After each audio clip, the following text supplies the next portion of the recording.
people? Welcome back to another stream on the channel, and this is your transfer update slash Arsenal and Man United talk. But let me just big up the guests here. Next to me is Traps. How you doing, Traps? Good evening. Good evening. Good evening. Obviously the co-host Elliot. How you doing, Elliot? Yes, I'm good. How are you? I'm good. Ollie, how you doing, Ollie? Yeah, good, thanks. And special guest Cass. How you doing? Blessed as always, alhamdulillah, man. All the time. Good. The Don Jones Eriksen to United's false news. Listen, we'll talk about that later. Don't worry. But We got straight to the point, but like the video, people, and subscribe if you're new. Let's get into this. Where shall we start? I mean, we'll start with Eriksen. We'll start with Eriksen because he's going up first. Reportedly today, apparently, Christian Eriksen has made his new club decision, and apparently, he wants to join Manchester United. We'll start with Traps first. Traps, your thoughts on this, and your thoughts on Eriksen as a player. I mean, I'd take it. No problem. Eriksen on a free. I mean, I don't know how he's high up in the rankings of assists in the Premier League. I mean, like I said, he's a midfielder. He's not someone who's gonna have to have electrifying pace. So we get two, depending obviously his heart condition and that, you get 2-3 years out of him. I'm happy with that. What's the problem? Problem is that these lot probably won't even get it over the line. That's the problem. But I've got no problems with him coming. I'm all day. I welcome him with open arms. 100%. Can I start with you? Your thoughts on Eriksen? I bring this brother straight away. He's on a 3-year. The wages they're low in it, so it's not anything big. Replace Bruno out of my midfield, yeah. Simple as that. Like, it's too erratic for my liking. The way Ten Hag wants to play football. Yeah, anyone watching, anyone knows I'm not a Bruno fan. Traps, Knows that fact. Traps. Look, Go on. I haven't been on for ages. I'm not even nothing. Let him continue. Look, the only reason why I don't like Bruno is because don't get involved into the statistical thing where he scores goals and gets assists. You got to see the type of assists he gets and the type of goals he does score and how he plays around as the team as a collective. It's not Bruno FC in it.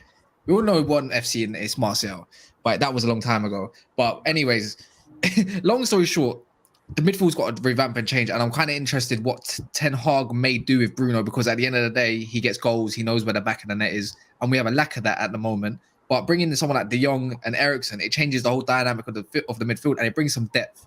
Get Scott McTominay out of my damn midfield. I'm sick of that fucking piece of shit. Honestly, get the fuck out. Dead food. Honestly, boring to look at. Don't know how to defend. I don't mind him in a box-to-box role too much when he goes forward because he doesn't have so much responsibility. But for me, Eriksen, it's a no-brainer, isn't it? It's a free transfer, but it all depends on Tottenham. Tottenham don't want to make a transfer for him. He's coming to us. It's simple. Yeah, but don't forget when he was at Inter. Yeah, Conte had him in. He wasn't playing him that much, you know. Yeah, but that don't mean nothing. Yeah, I can't see him going back.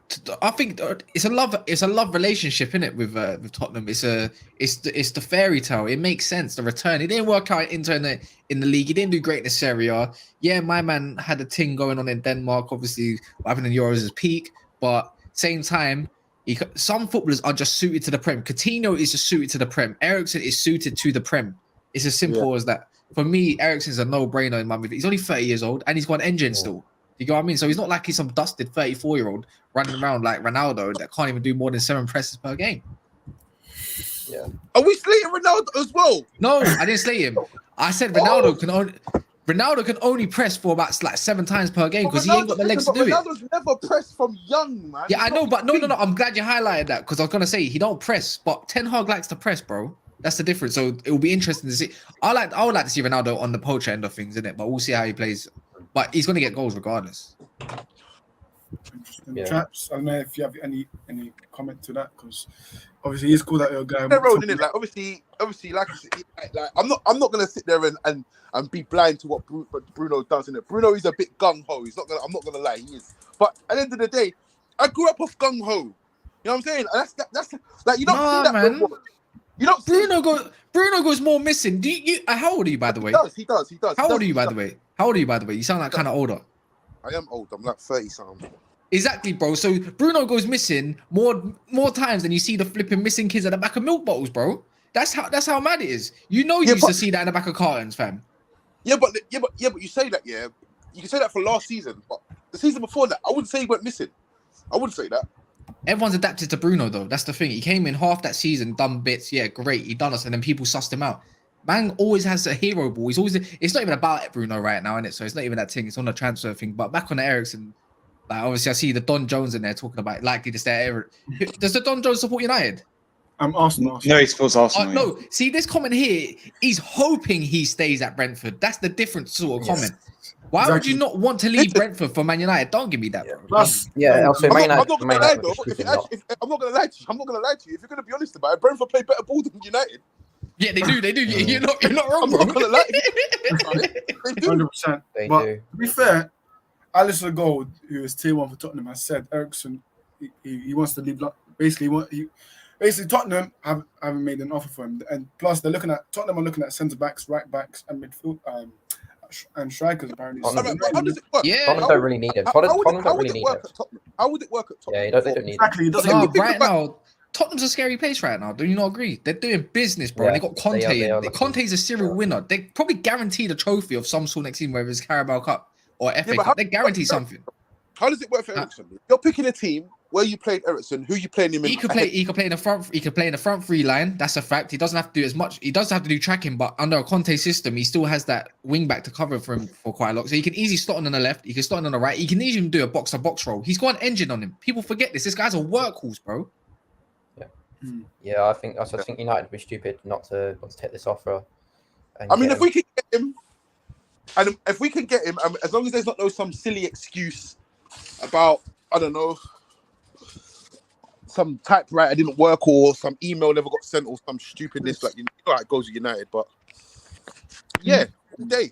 That's mad a good sign. comment there. Mad comment from. Yeah, I don't know Bye-bye, why. Joe. That I guy. don't know why he's bringing up Pepe, but he says bye Pepe. Go back to playing against Milk. Don't know where Pepe came in the costume. Is But he an Arsenal fan or something? I don't know. I'm guessing so. Ollie, you like Pepe? Jovino. I mean, come on now. What was that? Ollie likes Pepe, doesn't he? Ollie, do you like Who? Pepe? Not really. I used to like him a bit, but 72 million. 72 million. Down the drain. It's as bad as Down the 80 drain. million. About that 72 million, man.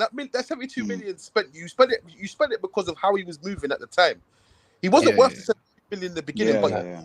you had to pay. He wasn't worth 72 million. You get discounts when No. you shop in the Uber Eats League, bro. You get discounts, not 72 million. They got bumped.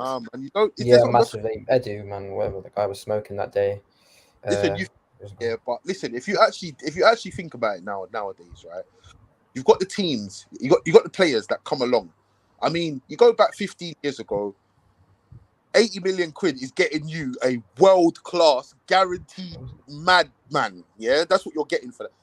Now, you got Liverpool paying 80 million for Nunes. Who the hell is this guy? Do you want to know the worst? Do you want to know the worst thing Portuguese about that? Andy Carroll in it? No, Uruguayan. No, do you want to know the Andy worst Carroll, fam. Do you want to know the worst thing about that transfer? The worst thing about that transfer is if United paid £80 million for Nunes, they would have slaughtered us for that. They would have slaughtered us for that. Facts. Yep. 100%. I mean, we did pay 80 million for Maguire, and look how that turned out. Yeah, look how that turned out. Yeah. Let's move on from Eriksen. Obviously, the most common name for Manchester United fans and Manchester United is Frank de Jong. From Romano, he said this week is very key for de Jong's future. And in my opinion, after this week, surely we're expecting that here we go this week. But yeah, Traps, let's go to you. Frankie de Jong, talk to us. I mean, you know how I feel about this Frankie de Jong kid. I mean, don't get me wrong. Yeah, I'm not slating his abilities. I'm not even talking about his abilities. I'm just talking about him as a player. This player, if you think about the transfer window, that's opened up already, and what's been going on and the activity that's gone on in the transfer window already. You've seen big moves. You've seen Haaland move. You've seen Rudiger move. You've seen these people move. Who is this guy to be having 2-3 weeks of Manchester United's transfer time? Yeah, to be deciding what's going on. The bid's gone. The bid should be going in. Yeah, and he should be coming, and that should be the end of it. Who is Frankie de Jong at the end of the day? If you can't get him in a reasonable time, and get him in an orderly fashion, move on. But you must have other targets. Why isn't that the board's fault? How was it the board's fault? Well, why? So you're blaming De Jong because I'm not blaming Jong, but what I'm trying to say is that, look, he said he's happy to stay at Barcelona. Barcelona want X amount of money for him. It's either you want to pay it or you don't want to pay it. Because Barcelona... And who's that down to? That's not down to De Jong, though. Yeah, but according to Barcelona, they're broke, innit? But realistically, everyone's here expecting this Frankie de Jong, expecting it. But the truth is, okay, all right, it says the board's fault. So supposing the board goes and say, all right, cool, whatever Barcelona want, give them it and we'll take him. And then he doesn't have a good season. You're going to blame the board again. So whose fault is it? The board are probably sitting there thinking to themselves, last time we spent 80 million on a player, look what happened. He's a disgrace. So, you know what I mean? What if we buy him and he doesn't do well? They're gonna be on us. If we don't buy him, they're gonna be on us. So the board are probably just just stuck thinking, what are we gonna do with this? But I honestly do think that Ten Hag, if he's put his name to this and said, listen, I want Frankie de Jong at Manchester United, I think it's the board's duty to get it over the line for the reason that Ten Hag has a past with Frankie de Jong, and he's obviously been a player. He's been successful under him.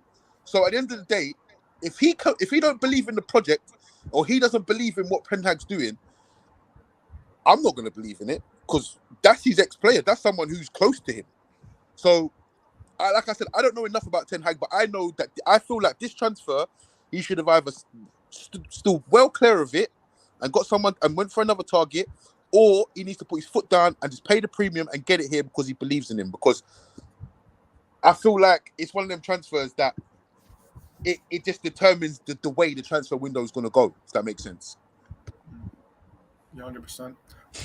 Elliot, let's see your thoughts as a general fan. What do you think of Frankie de Jong as a player? Yeah, so I think De Jong is a decent player. I mean, we're not sure what to expect in the Premier League. He might be a completely different player compared to being someone like Barca, but it depends how Ten Hag wants to use him in the team. But I don't know. I think he'll be all right signing, but I think there's better players out there you can go for. Ollie, what do you think? Nah. I mean, okay, Elliot, name names that we can go better for. It told me a centre mid that's like De Jong. I dare you to say one name that's fair not play, likely. Fair play them, but Ollie, what do you think about this Frankie de Jong? Do you like him? Yeah, as a neutral, I think he's a good player. It'll be a good signing for you. He'll fit straight into the team. He's a good player as well. Yeah, with Ten Hag, I'm sure he'll bring best abilities out of him. Yeah, why not sign him? Good signing. Big up Deva, by the way, tuning in right now. How you doing, Deva? You're on mute. No, oh, Deva. Oh no, I was muted to finish. What actually happened to What happened to Neves? What happened to that transfer? Oh yes, OP, bro. They're overpricing him, man. yeah, it was 100 mil they wanted for him. They want like 50, they want 50, 70 million for him. They're trying to demand it. Yeah, they want 50 mil, but last year he was about 30 million. I reckon, Yeah, but but I I'm don't. gonna lie to you, in this day and age, 40-50 million pound is average price, no? I don't think 50 million for Neves, no, man. It sort of depends. It depends on who, but I'd roughly agree with that. Yeah, 40-50 million on a player, but for me, it kind of depends who it is. To be honest with you, it really does. Well, put it this way: how much do we pay for Fred? Too much. How much do we pay for him, though? 50 euro. Yeah, 50 odd 50%. million. 50 odd million, yeah. Yeah, Neves is worth 50 million, man. Come on, man. If Fred's worth 50, then Neves is worth at least 50. Brana says Ten Hag is a fraud sign. All his explains because he's got no pool. Another centre mid who's probably a little bit overpriced is Declan Rice. Man, Yeah. A little bit. English bit? tax. English tax is mad. That's why we paid 80 mil for Maguire. Right. Just because he's Yeah, English. Elliot, I'm just gonna ask you a quick favor. It's summer for me. I'm on vacation. I don't want my PTSD triggered. Please don't mention his name. Okay. I'm trying to forget that he exists. But unfortunately, due to our world class performances in Nations League, which is it's obviously not down 100% down to him. It's down to everyone. as much as I dislike, as much as I don't rate Maguire, I can't only blame Maguire. That was down to everyone. That wasn't just him, to be fair. But yeah, I prefer to just I try to pretend that he just doesn't exist, or we never spent a certain amount of money to sign him. Yeah, just just a recovery period since it's the summer. Regarding the Nations League as well, I'd just like to say Gareth Southgate is a terrorist. But yeah, carry on. Yeah, Southgate. I've had my issues with Southgate, and for me, you lot want to know my nickname for Gareth Southgate? What? Ole Gunnar Southgate. Yeah, damn straight. That's an old one. I mean, I agree with the nickname 100%. I mean, I would honestly rather have Ollie instead of Southgate. Okay, yeah, let's just Yeah. let's just Dave, it's time to think about Ollie. He's gone. He can't hurt you anymore. He's gone. It's over. He's gone. He can't hurt you no more, man. No, I know it doesn't hurt, but I mean they're basically the same. I'm saying that Ollie and Southgate are basically the same in terms of tactics, in terms of just style of play, philosophy, good vibes. FC, what do we see? What do we see all the time from the English national team's Instagram and YouTube channel? Training videos, player arrivals. We see all of that. So it's all about money, making money. It's all about the money. That's what the Blazers are. It's all about the money. Taking all of our dividends, stealing all of our transfer budget for themselves. I mean that's basically what Man United is. That's also what Man United is. Yeah, but according to the tracks, Can't lie. according For to Arsenal as well. the tracks, the Glazers they can't take any blame. Apparently, that's what Trap said. They can't take any blame. So that's what Trap said. But I don't understand what you blaming them for. The Glazers. What are you blaming them for? What are you actually blaming them for right now? Have you not seen how much money they've spent on players? Have you not seen their incompetence in the transfer How much money they spent on players? But when the players was coming, I didn't hear no one moaning about Paul Pogba getting paid 89 million for Paul Pogba. Oh, come on, man! I didn't hear no one complaining about that. I didn't hear no one complaining about 50. Because let's take a look. At that time, Paul Pogba was one of the best midfielders in the world. He had just gone to Juventus, and he had proved why Manchester United should have never let him go on a free. He'd been smashing it at Juve, been absolutely brilliant. I think we signed him. He was 23 years old. So much potential there. So for me, 89 million. I never agree with the price. But to be honest with you, could you blame Juve at the same at a high price at the time? No, you couldn't. You couldn't blame them because world class player at the time. I'm not gonna lie to you. Okay, let me finish this. Right? How on earth do you say 85 for Koulibaly? That's too much. 75 for De Ligt? Nah. 80 for Maguire? Oh, perfect. How as a footballing board and owners do you sit and you're like, okay, yeah, Koulibaly, no, 5 million more, no. 5 million less for De Ligt. Yeah, but the point I'm trying to make is, we're talking about the owners. We're not talking about the board. We're talking about the owners here, yeah. So we're talking about Joel and Avram, yeah. What role do you think Joel and Avram have in the say so of these signings? Nothing. So how could you blame them? Well, to be fair, because they're the ones that also I just feel members on the board. I just feel right. People look at this club, yeah, and they think that these lot are doing something wrong to the club or what. No, they're not. They are.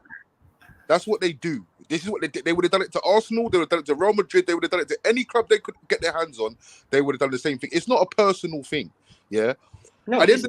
The way they bought the club in the first place, yeah, was as a alarm because they didn't pay for the club. They haven't paid for it.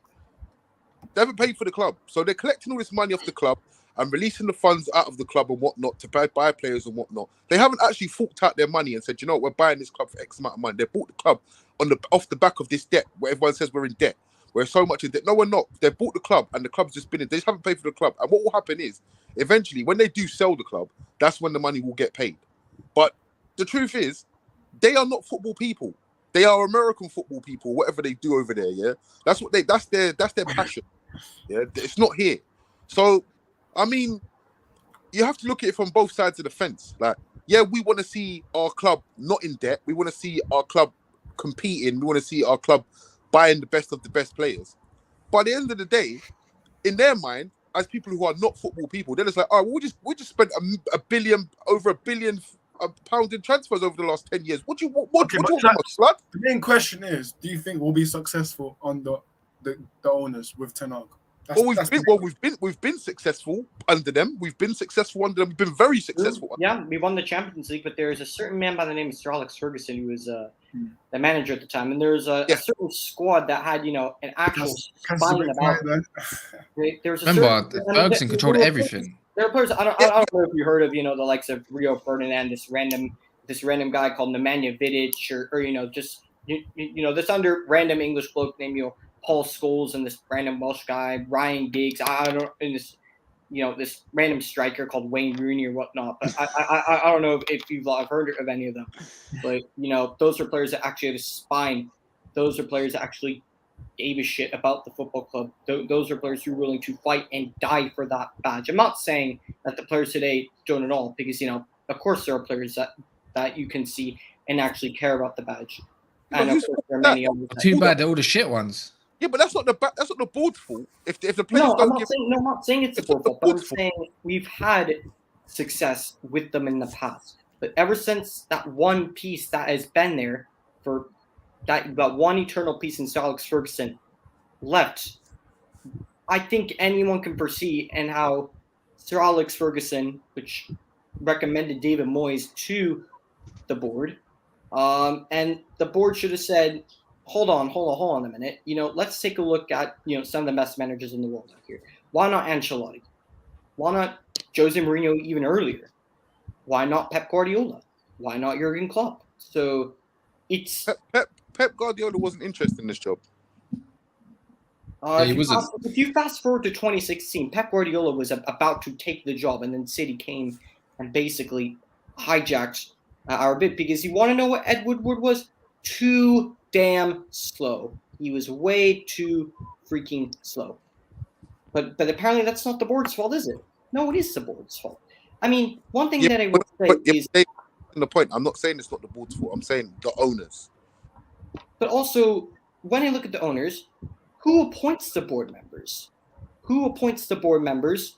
Who's the one that appoints Ed Woodward? Who's the one that appoints, the ones who are on the board? You say that, but who actually does? Who do you think does? Who's the one that appointed Woodward in the first place? Who do you think that is? The owners. Do you have any proof of this? Because you do realize, you've got someone by the name of, remember you just mentioned him, Alex Ferguson, who's also a director of this club, He's always at every game. Really? Do you think he didn't have no say on Ed Woodward, though? How do you know he doesn't have any say? Because I know he didn't have any say in the structure, because he let all the decisions go. After we had David Gill, after that it was done, bro. He's just a board member. Don't get me wrong. And also, he votes on the board. The person most instrumental in helping the Glazers acquire Manchester United? Ed Woodward, who was put in an immediate position of power within the club the moment they acquired. He tried to take on everything as well by himself. And who put him in that position of power? The Glazers, the owners. So yes, they are directly at fault for that. You do remember the guy Peter Kenyon? You remember him? Do you remember that guy? Yep. I do remember Peter Kenyon, but I'd still would rather Peter Kenyon than Ed Woodward. Well, Peter Kenyon left off his own back. Went and joined Chelsea off his own back. I don't know who put that comment. Who's Fabrizio? Wait, is that actually Fabrizio? No, yes, sorry, that is Fabrizio. There's a fake account. There's a fake account. I don't know who. The thing is, right? The thing is, this is what I'm saying to you. I'm saying to you, look, you got someone like Peter Kenyon. He's up to left to Chelsea. Ed Woodward comes in or whatnot. Yeah, these people are not football people. So at the end of the day, they're just looking at what can you do for the club? What is this guy? He's an experience in this, experience in that. They just employ him. They're just looking at stuff on paper. They're not looking at they don't listen. They don't care enough about this club. That is a fact. That's not and it's not a personal thing. They are businessmen. They don't care about this. They don't care enough about this club. So, I mean, I don't understand how you blame them for doing what they know. It's what they know. the Glazers see Man United as a business, not a And here's the thing, right? Facts. If they see us as a business, right, and they're not even competent businessmen as well. I mean, spending, Well, they are. allowing, They or are. okaying the deal to spend 80 million pounds. And Dave, again, I said Dave, not to turn them off, Dave, but- Dave, if one thing is if there's one thing you cannot tell these people is how to make money. That's one thing you can't tell these. No, I can't. They know how to make They money. brought in Ronaldo, so no, they know how to make money off the shirt sales and whatnot. They do. know how to make money. And the thing is, people will say, "Oh, Glazers out, this, that, and the other." You still go and buy the shirt when a new one comes out. No. You still go to the game. I'm guilty of it myself. I'll go and buy the shirt. I'll go and sit at the game. I haven't bought a shirt in a long time. But I'm just saying, fans in general. Oh, yeah. Out, but we'll go buy the shirts. We'll go to the games. You think you're walking out? You think walking out in the 17th minute for the 17 years that they've been in charge, after you've already paid for the ticket to be there in the first place, is going to do anything? Yeah. Like, if you listen, I think this anyway. I just think if everyone wanted the Glazers out, they need to do it properly. So that means don't go to the games. Don't buy enough. Stop people from going to them. Just protest outside the mega store every day. Don't let no one in there. Yeah. That's what you got to do. But you can't sit there and say, "Oh, Glazers out," because the truth is, say for instance, Ten Hag becomes the new Alex Ferguson and he starts winning. Who he's actually very similar to, by the way, in terms of the way he does things. Joe. Okay, that's fine, but I'm saying supposedly he becomes the new Alex Ferguson. He just starts battering everyone, and he just creates this culture of United are the best team again, and that he's risen the phoenix from out of the fire, or whatever you want to call it.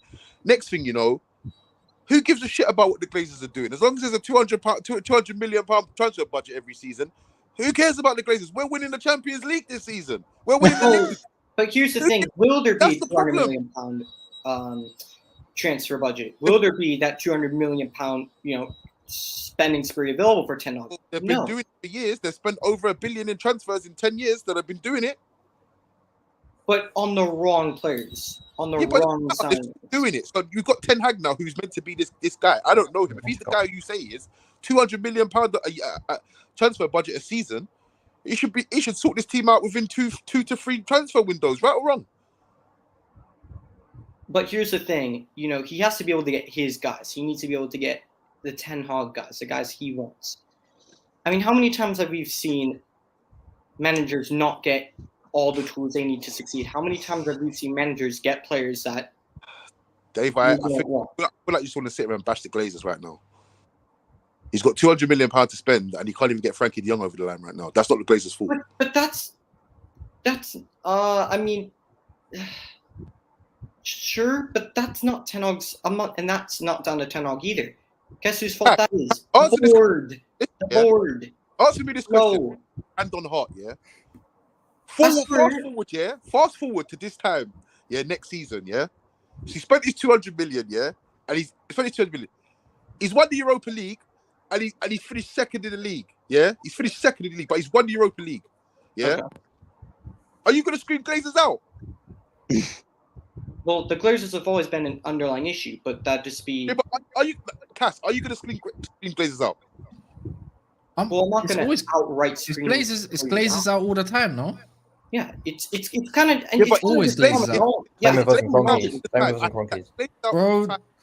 Glazers out. It's always gonna have to be that way. They made the club the way it is, and it's all their fault. And it's the relationship. Not even if Man United started doing well, it does not matter. They've severed that relationship with the fans, regardless. Do you understand? They bleed in the club. I do hear that.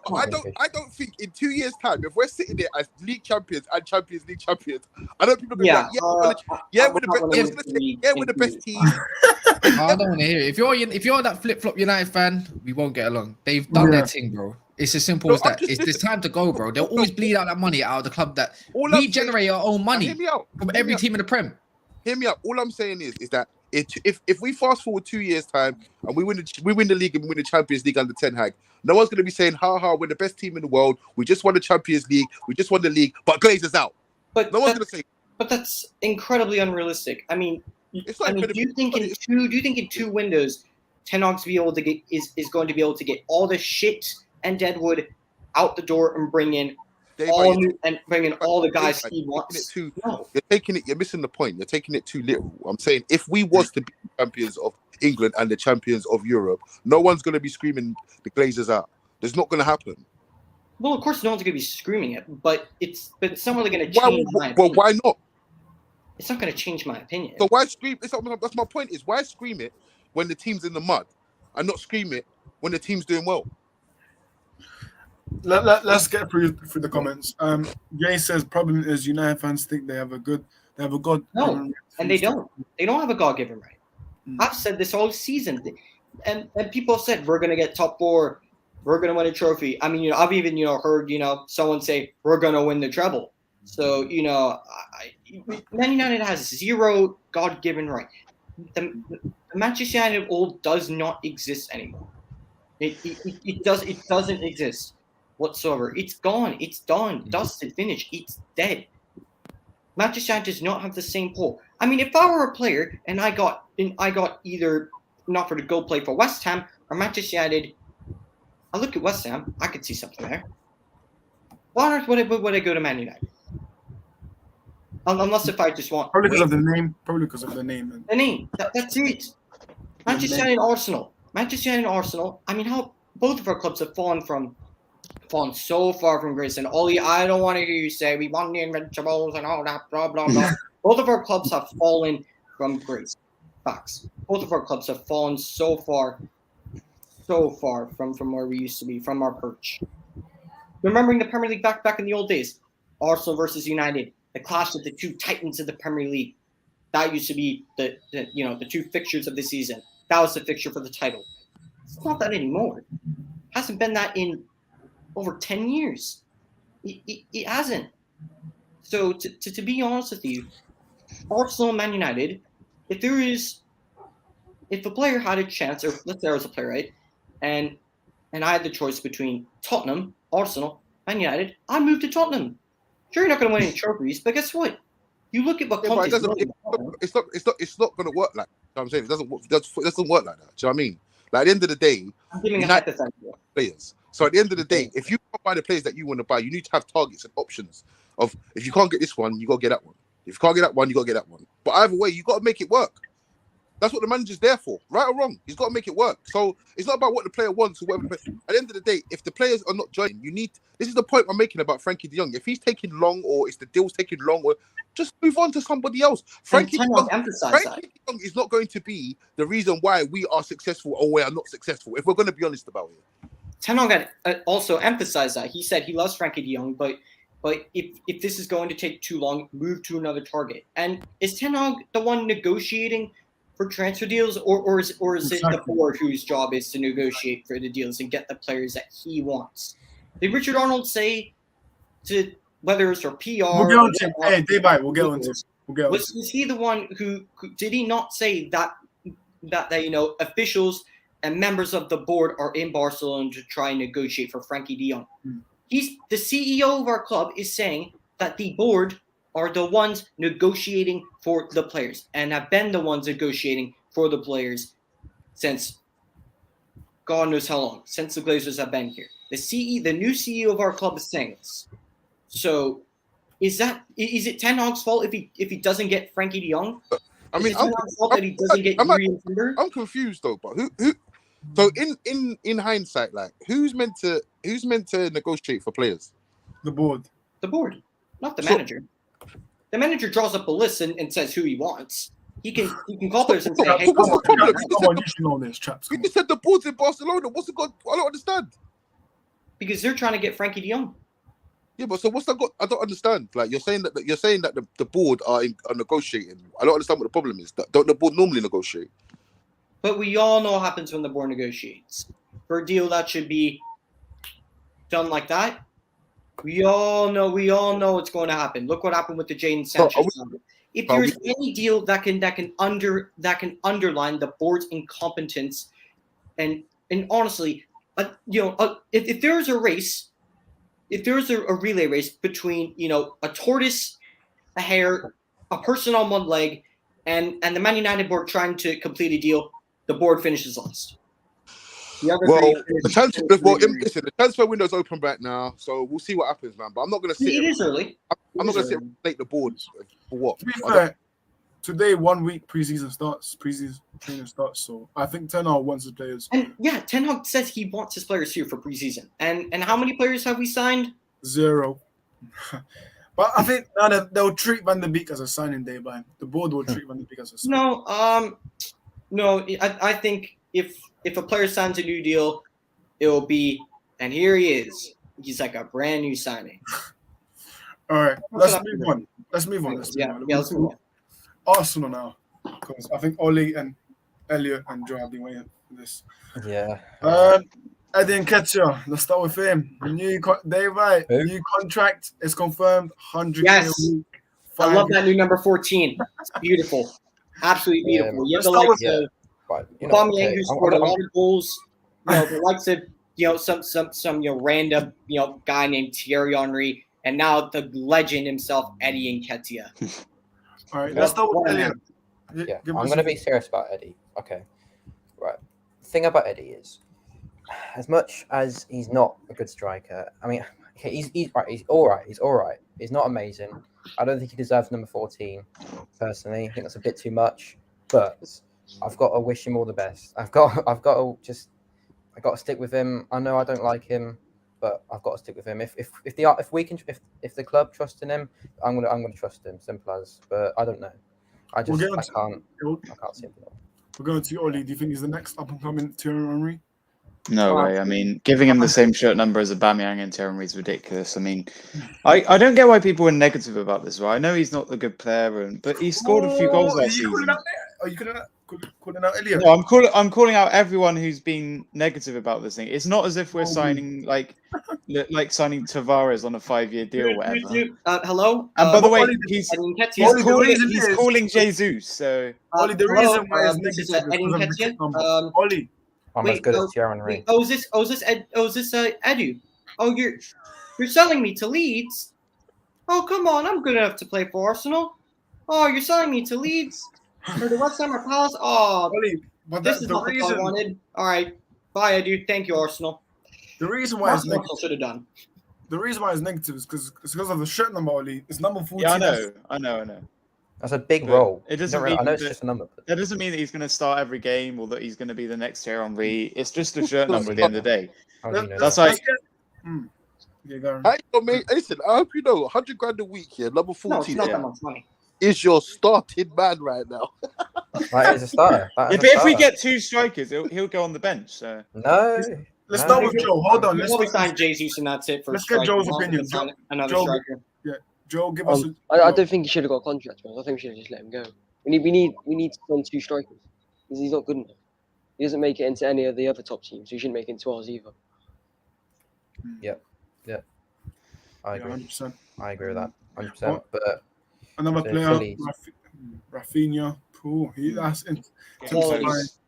that'd be a good signing. That'd be a good signing. I hope he does. Yeah, get him and then get rid of Pepe. The thing is, he would fit under Arteta's system, so he'll be a good player for Arteta's system. I don't think Another Brazilian in any Brazil. system. But where does he play though? On the right. Right. Where does Saka play? That's where Saka plays. Yeah, he can play left wing though. Listen, I promise you now, yeah, based on how this country loves Saka, and how Arsenal fans love Saka, what? He's gonna be like, Rafinha's gonna be the new Pepe, man. Oh yeah, no. No, he's already done it. He's proven in the Premier League. Come on, like Pepe had no proof. Play. Say that again, because you can't. On the right, he plays on the right. Right. Yeah, that's where Saka plays though. Saka plays on the right, yeah. So What do you do telling with me Smith-Rowe? that's wrong. Martinelli. You have those 2 as well. What do you do with those 2? I think I'd keep Martinelli, to be honest. Of That's course, something Arteta would have to figure out. He's all right. You're not going to drop Odegaard. I think Martinelli's overhyped. You're not going to drop Odegaard. You're not going to drop Saka. No. Or is Odegaard the man to go out and you go Smith-Rowe on the 10? No. So I don't think he. that's what he'd have to decide. I go Saka, Odegaard, Rafinha, and then Jesus up top again. Would you play Saka? I'd imagine you play Saka on the left and Rafinha on the right, or would you switch them? maybe Saka on the left. We'll see how we get. Yeah, on there. Saka is a left wing player though. So And- Nah, he's right wing, bro. yeah, I know for the he Arsenal plays fans. right wing, but I he's do have a question originally for the left. Arsenal fans, right? Gabriel Jesus or Richarlison? Who would you prefer? Jesus all day long. Jesus. Because I think Richarlison.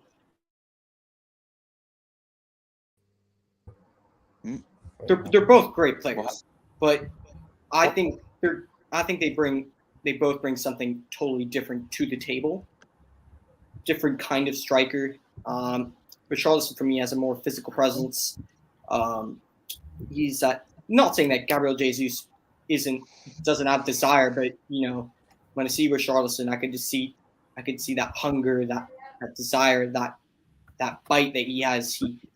I can just when I watch him play, whether it's for Brazil, whether it's for Everton or whatnot, I could just see that he has a bit more. How do you say? He's a bit more character, cojones about him, and I think that's something that Arsenal need, and I think that's something that Arsenal lack, as well as Man United. Both of our clubs, I think, lack that sort of cojones sort of player. They don't really have that. So I think he'd actually be a great signing for Arsenal. But Gabriel Jesus is a quality player as well, and obviously he would fit right in. He knows Mikel Arteta. He's been with Arteta for.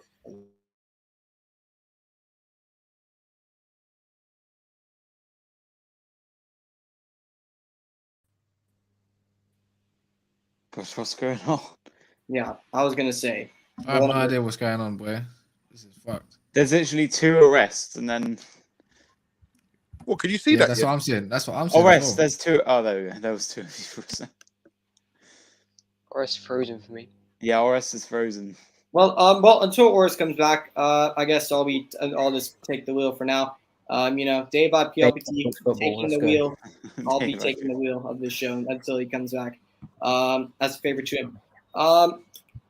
For the Man United supporters, I actually have some players. I actually had a list of players. Let's say, as Traps has said, there is a 200 million rebuild of Manchester United, and of course there are players out there who that Ten Hag clearly wants. Let's start at center back. Traps, so I'll come to you. Julian Timber looks like he's not going to come. He wants first team football, but for whatever reason, even though he'd be assured first team football, I think Louis van Gaal has some sort of influence on his decision to stay. And here's my thing. I think if we don't sign Timber now, we either get him next summer or not at all. But I think there'd be a chance to get him next summer in January, whatnot. But if we can't get Julian Timber, what center back would you target if you're Ten Hag? What center back would you bring in?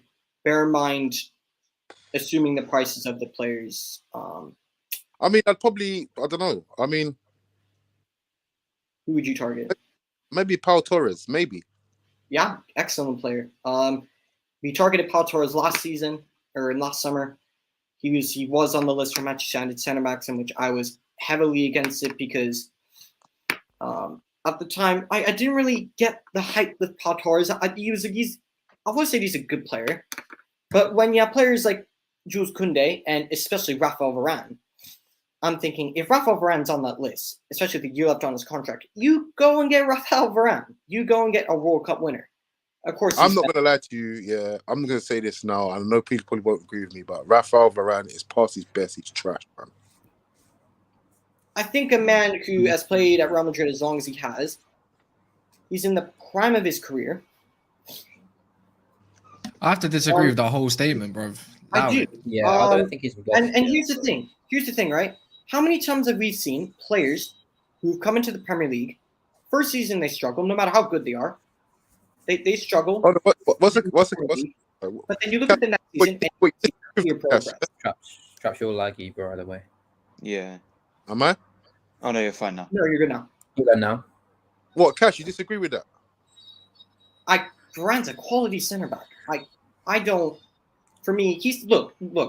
Has he been in the Champions League Varane that we know of? No, of course not. I do agree with you in that. He has been underwhelming this season. We've seen him make mistakes, which I would never in my life be thinking a Champions League Varane sort of personnel would be making. Yes. But, I mean, is he probably, is he shitting himself week after week that he plays? Probably, because he looks alongside him and he sees Maguire and Lindelof. Yeah, I'm not having that. I don't blame him. I'm not going to have that as an excuse. Yeah, No, it's not an excuse. I'm not going to sit there. You're not going to sit. You can't be blaming Maguire or Lindelof for how. Varane for one gets injured. He gets injured so much. Yeah, it's a joke. Yeah, that's one. I mean, have you not seen Cavani this season? Yeah, but that's neither here nor there. But we're talking about Varane right now. Varane gets injured way too much for my liking, and not only that, yeah, he ain't been great. And the thing is, it all goes back to the whole Madrid situation. Yeah, he wanted a new contract. Madrid, they didn't want to offer it for him. They offloaded him. No, he wanted to leave. He wanted a new challenge. He didn't want a new contract. They offered him a new contract, but he said no. He wanted to leave. So that's actually not correct. He wanted to leave. He made it known. I must be misinformed then. But at the end of the day, he's come here. He's come here. He's not Champions League Varane as you would have thought he was Champions League Varane. And for me, yeah, I feel like we got sold a dream here with this one. All right. So, are you really saying you're not going to give Varane at least another season? Are you really saying I don't have a choice? I don't have a choice. Let's say you did have a choice, are you saying you would not at least give Varane a second chance? I don't have a choice. I've got a fake Pepe in the chat. Who was making these accounts? He said Timber won't come to the Prem because let's say you had the opportunity to get rid of Varane. Let's say, are you saying you wouldn't even give him an opportunity? Yeah, you could say that, but the truth is, he's very injury prone. Do you know what I mean? He could go on a good run and then get injured. Like, it happens. Like, it's just sometimes, it's just wear and tear in it, man. He's been doing this. He's been like performing at the highest level for how many years, and now he's come to United. He's just getting injured every other week. He wasn't injury prone at Real Madrid. He was not injury prone at Real Madrid. He kind of was. He kind of was. And you want to know what's funny? How many times have we seen? And look, I'm not saying this is an excuse for his poor performances, but you look at this situation. You look at, how Marcus Rashford has ran into the ground in terms of injury. You look at the way that Paul Pogba, how many times has he brought back too early, then gets injured again? I mean, I've got a dip, by the way. But big up, Gus. Yeah, man. Big up, man. Thanks for having me on, though, man. Yeah, Interested. A couple Glazer in comments. I never know about that. It wasn't Glazer in. Drops his Glazers in. Drops his Glazers. Hey, Cass, when I say these things, yeah, I'm not saying Glazers in. I'm just saying at the time what we're looking for. If we're talking about something like transfers or something, they ain't got nothing to do with them right now. Just see what I mean. So there's no point you sitting there bitching about the Glazers because the Glazers don't even care. No, they don't care. No. But all right, safe though, man. I message me anyways. Yeah, no, I will. Yeah, no. Sweet. Cheers. Thank you. United transfer activity is looking. What? Oh my God. I can tell you what the transfer activity is looking like. Chelsea being linked to Koundé, Lewandowski, City signing Haaland, Arsenal signing Fabio Vieira, about to sign Gabriel Jesus, Tottenham Hotspur looking to Tottenham Hotspur signing Bissouma, signing Perisic, and signing Fraser Forster. For me, he's a quality backup goalkeeper for all three of those players for roughly £30 million.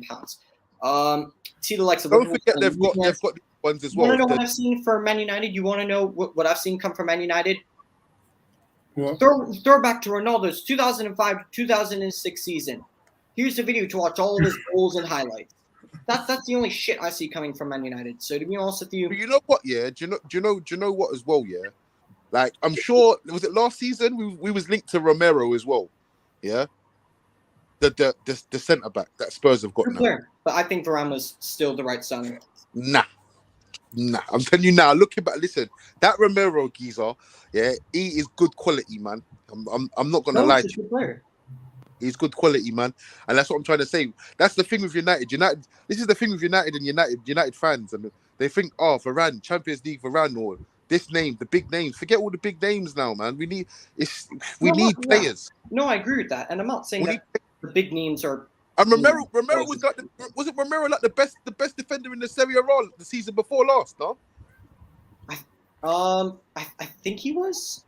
I think so. I think in terms of stats, I think defender of the year. I think went to I forgot his name, but I don't. I think he just missed out. But no, you're right. He was he had a phenomenal season with. Yeah, that's the. I mean, how old is he? He's not even that old neither. How old is he? I think he's like 23. Who's that? 24? Christian Romero. Yeah, I like him. He's a really good player. I like him.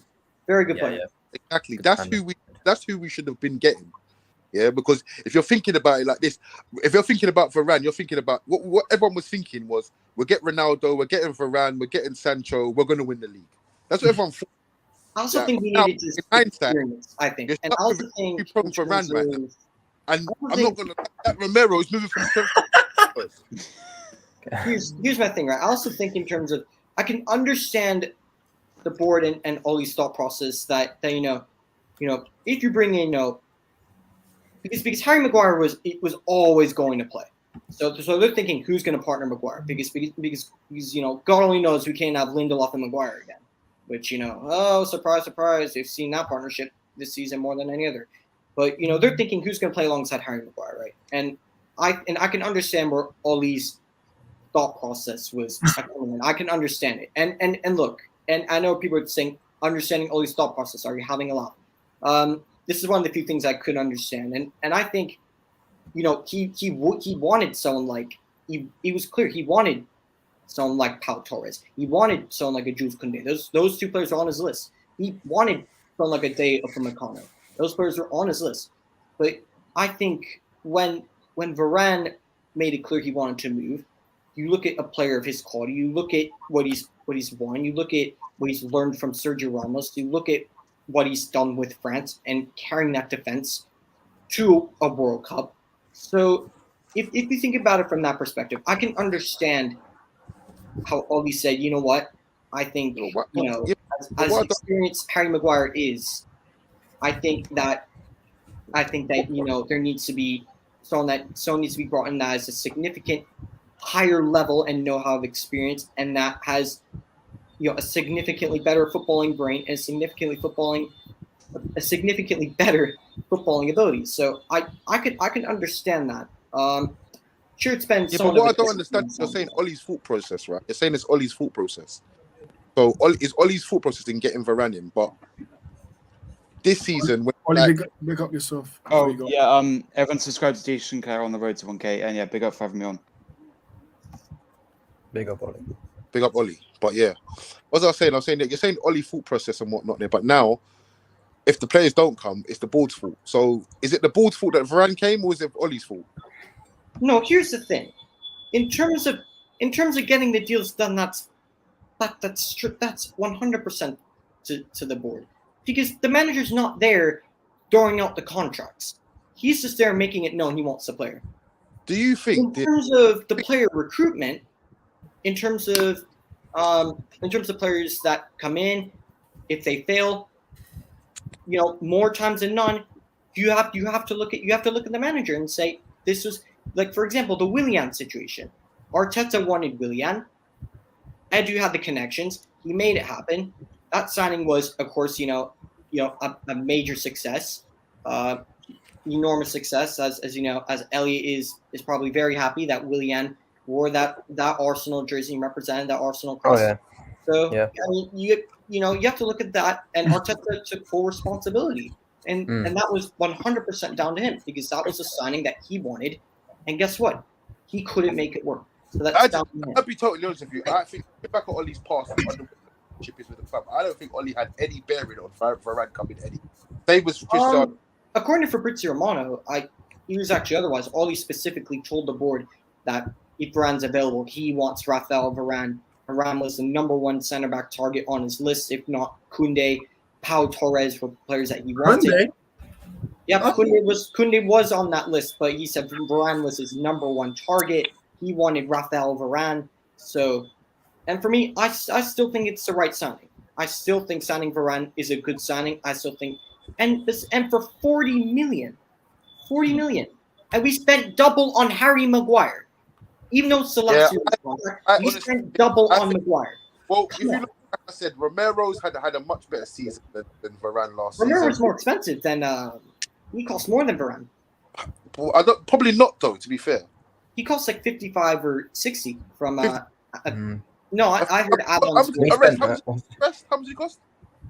I think it's Romero 55, yeah. 55, and I think we there's spent a the few add-ons. I think there are a What's few his weight? add-ons in there that could add up to 60 million as well. So he was actually more expensive if you think about it. Varane was actually the cheaper deal. Yeah. Of course, cheaper is not always better. Everyone knows that. Yeah, but what was his wages like? Well, I mean, to be honest with you, Tottenham Hotspur. I mean, how much money do they, really spend in general? I don't think Romero's wages is that high. Also, he's younger and it's a much better investment. Well, of course, for the long Yeah. term. But Man United needed someone for the here and now, No, as well as another quality player for the future. I think a pairing of, obviously, it won't happen this summer, but I think Varane and Timber would be perfect. You have someone like Varane. I don't think Timber's a centre back in my opinion. I think he's more of a right back in my opinion. I just don't think. Have you not seen him for the Dutch national side? Have you not seen him? He for plays Ajax? right back. He plays right back for Ajax. No, he plays as a center back. Right back. He plays as a center back. Mazaruzzi played as a right back this season for Ajax, and it was Timber and Lisandro Martinez as a center back pairing for them. And Daley Blind rotating in a left back and in the center back positions, and Tagliafico would be taking that left back position. So, and for Van Gaal, where does Van Gaal play him? He plays him on the right of that back five, the right side of that back three, of the three center backs. He plays Humphries as a wing back. So, if you look at the history of Dutch players or players coming from the Dutch, you've got a handful of players that actually successfully come through that league. In the last sort of 5 or 10 years, that's what I mean. I mean, you've had all these players that have come to the Dutch league, come from the Dutch league, they've come to the Premier League, and it just hasn't worked out for them. I mean, you've got the Ziyech's, the Pai, even Blind. They've all been here. So I just don't think. I mean, I don't recall a player coming from the Dutch league and lighting it up in the last sort of however long. I mean, the last one's probably Suarez. I mean, I'm just trying to remember, what other players came from the Dutch league that I can just remember off the top of my head. Depay, obviously that one didn't work out. I think this step was. I think Blind was underrated. I think Blind. I like David Blind. Blind was all right, yeah. But for where Man United wanted to go, Blind was never going to be that guy. But he was brought in basically to help push us to that step. I don't think Van Gaal saw him as just a utility squad player. And to be honest with you, he was good enough to be a utility squad player, filling at center back, defensive midfield, as a left back. As a squad player, fine. He was fine as a squad player. He wasn't the person lighting it up on the pitch week after week, but was that his function? No, it wasn't. It was just to fill in. That was his function, and he did a good job of it. One player. What we're talking about? I'm talking about Van der Beek, Ziyech. I'm talking about. Well, Donny Van de Beek is a different situation. That was the whole situation with that, and I'm again going to go back to Ole Gunnar Solskjaer, giving a player he didn't want, but that was also. But then again, if you have a player like Van de Beek, you should know how to work with him. At the end of the day, right? Yeah, I'm saying to you, I don't know why we're dissecting this. If you can name a player right now that's come from the Dutch league and lit up the Premier League, then say it. Stop dissecting these players because they've all been shit. I mean, one thing I'll say, Traps, I do sincerely apologize. No, I'm actually being. No, but they have. Genuine. Shit. Something that I always do, and it must just be my host instincts. Whenever I just see anything in life, but especially when it comes to players and situations, I genuinely always dive deep, and it just analyze everything. I look at just everything from a different angle. So, and this is not a dig at you, just to make this very clear. I genuinely apologize. Really not trying to piss you off, but no. I'm just what player has come from the Dutch league yeah, and has been great because these players have not been great. That's all I'm saying. We're not going to sit down. We're not going to sit down and just dissect Memphis Depay's time at Man United because it was shit. Look at how well he's playing. Look at how well he was playing with Lyon. Lyon and Manchester United are two different ends of 100%. I think he moved to Man United too early. I think if he had taken another stepping stone, I think if he had went to Lyon first, I think he probably could have done very well, and then he would have moved on to a bigger club. How long has he been at Barcelona now? In the beginning, before he was rotating in and out of the squad, he was Barcelona's saving grace. He was the one scoring goals for them every week. He was one of their only decent players. But now they brought Aubameyang in. He's in and out of the squad. That's not Memphis Depay's fault. He's just been in and out of the squad. Xavi prefers Aubameyang. He prefers Ferran Torres. He prefers Gavi. He prefers the likes of Ousmane Dembele. And he even preferred Traore. So that's not really down to Memphis Depay. That's just down to the manager and his preferred team selection. And I know I'm dissecting, but with Ziyech, I 110% agree with you. With everything that you're saying right now, I do 110% agree with you with Ziyech because he has been given the opportunities. He has been given chances under Frank Lampard, under Tuchel. And to be honest with you, no, he hasn't lit it up. So with that, I actually do 100% agree with you, Traps. You know, no dissecting, no reasoning. I do fully agree with you in regards to Hakim Ziyech. I wouldn't necessarily say the same for Donny, though, because Donny hasn't been given the chances. He's never been given a proper run of games. When given a proper run of games under Lampard, you could actually see he was actually playing very, very well. He was playing well for Everton when he was given a chance and opportunities. And I actually think this is a make or break season for Donny van de Beek. I mean, yeah, all right, cool. But my point is that look, if Donny van, and don't get me wrong, that Donny van de Beek seems like a nice kid. He seems like a nice kid that just wants to play football. That's what he seems like to me. Yeah, but at the end of the day, if these managers are not playing him, yeah, it's for a reason. Yeah, it's for a reason. It's a reason that we don't know, or maybe he's not good enough. Maybe he's a bad trainer. I don't know, but there's a reason why he doesn't play. He should play. Apparently, Mata's better than him. Apparently, McTominay's better than him. But did I say arrest? Did I not say this to you earlier? I said to you, if McTominay can play, yeah, over him, there's something that we're missing. Am I right or wrong?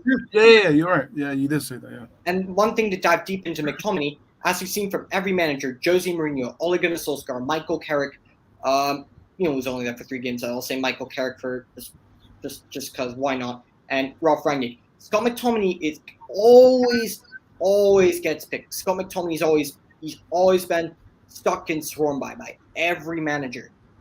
So if you think about it, no, Traps, you do have a very good point. But the fact how Ralph Rangnick came in and he said he was going to give Donny van de Beek chances, he was an important part of his plans, and just shipped him out. Didn't even give him an opportunity. Ollie gave him literally no opportunities.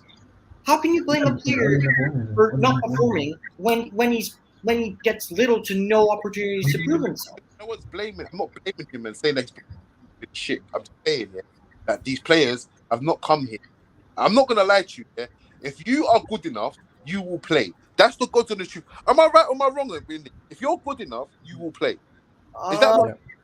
To a certain extent, I mean, you look at Donny van de Beek. He's clearly better than McTominay.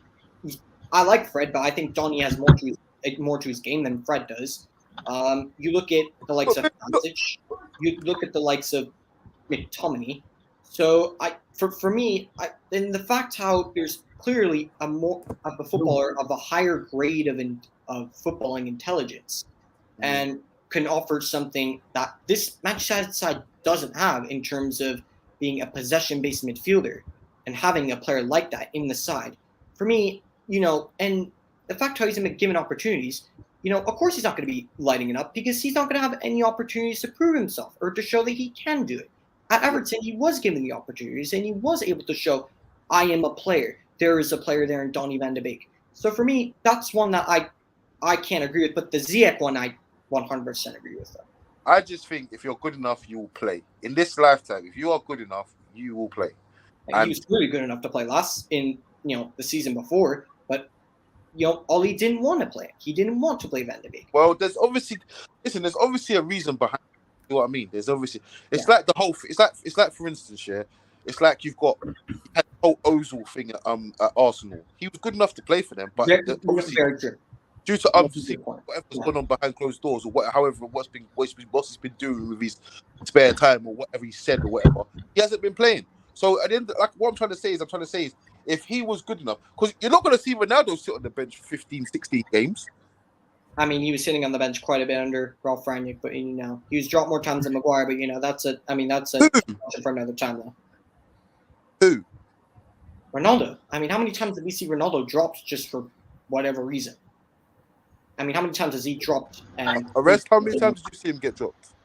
He's dropped for the Burnley game. That's like once or twice, maybe more. But yeah, you're not gonna, like I said, you're not gonna see him get dropped 15.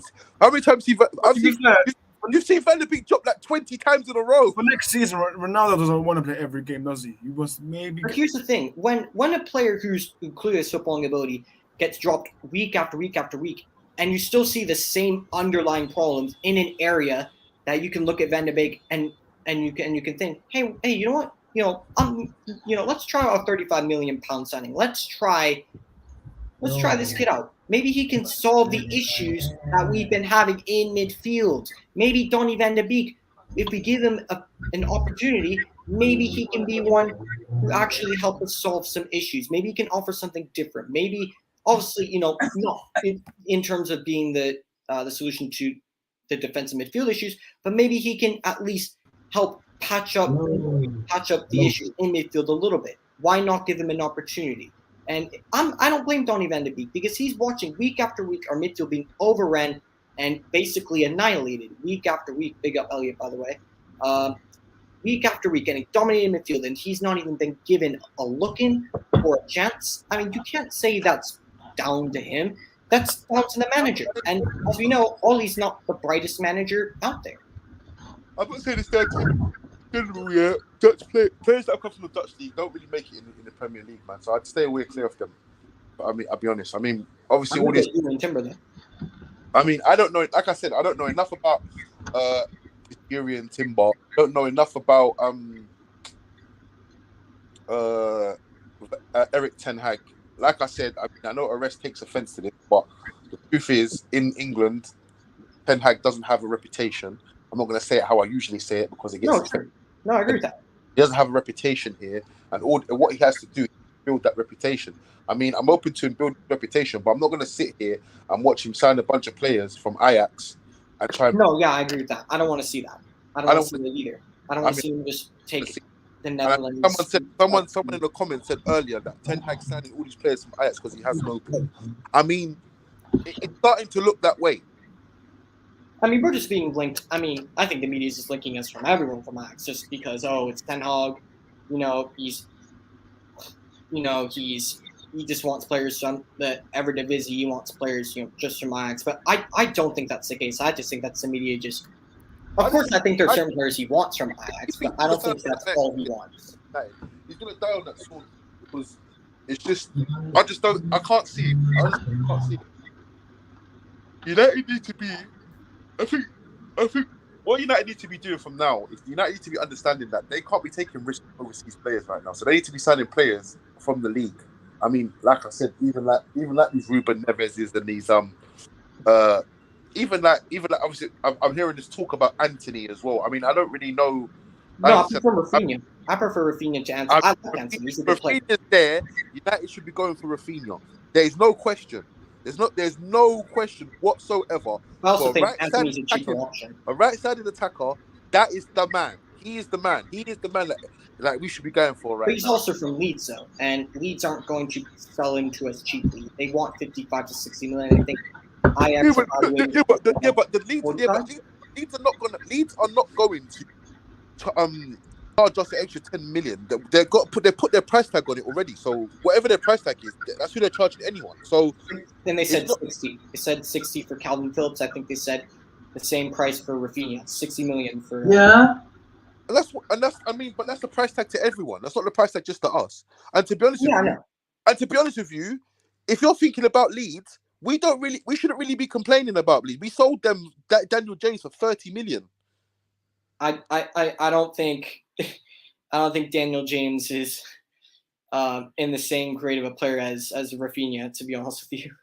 Yeah, but we're not. I'm talking about the price. If we can sell them a player for 30 million, Daniel James for 30 million pounds, why are we complaining about paying 60 million pounds for Rafinha?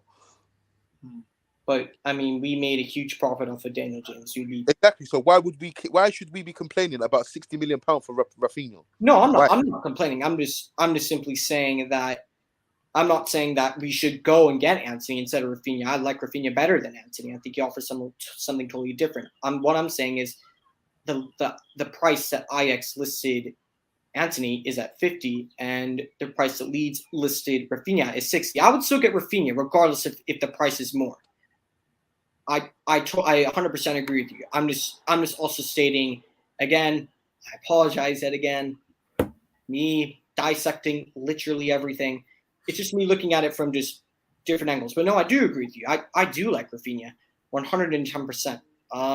I do like it. But if you get Rafinha, yet again, me diving into the other possibilities. I mean, what do you do with the likes of Elanga? What do you do with Garnacho? What do you do with the usual players? Hold on a second.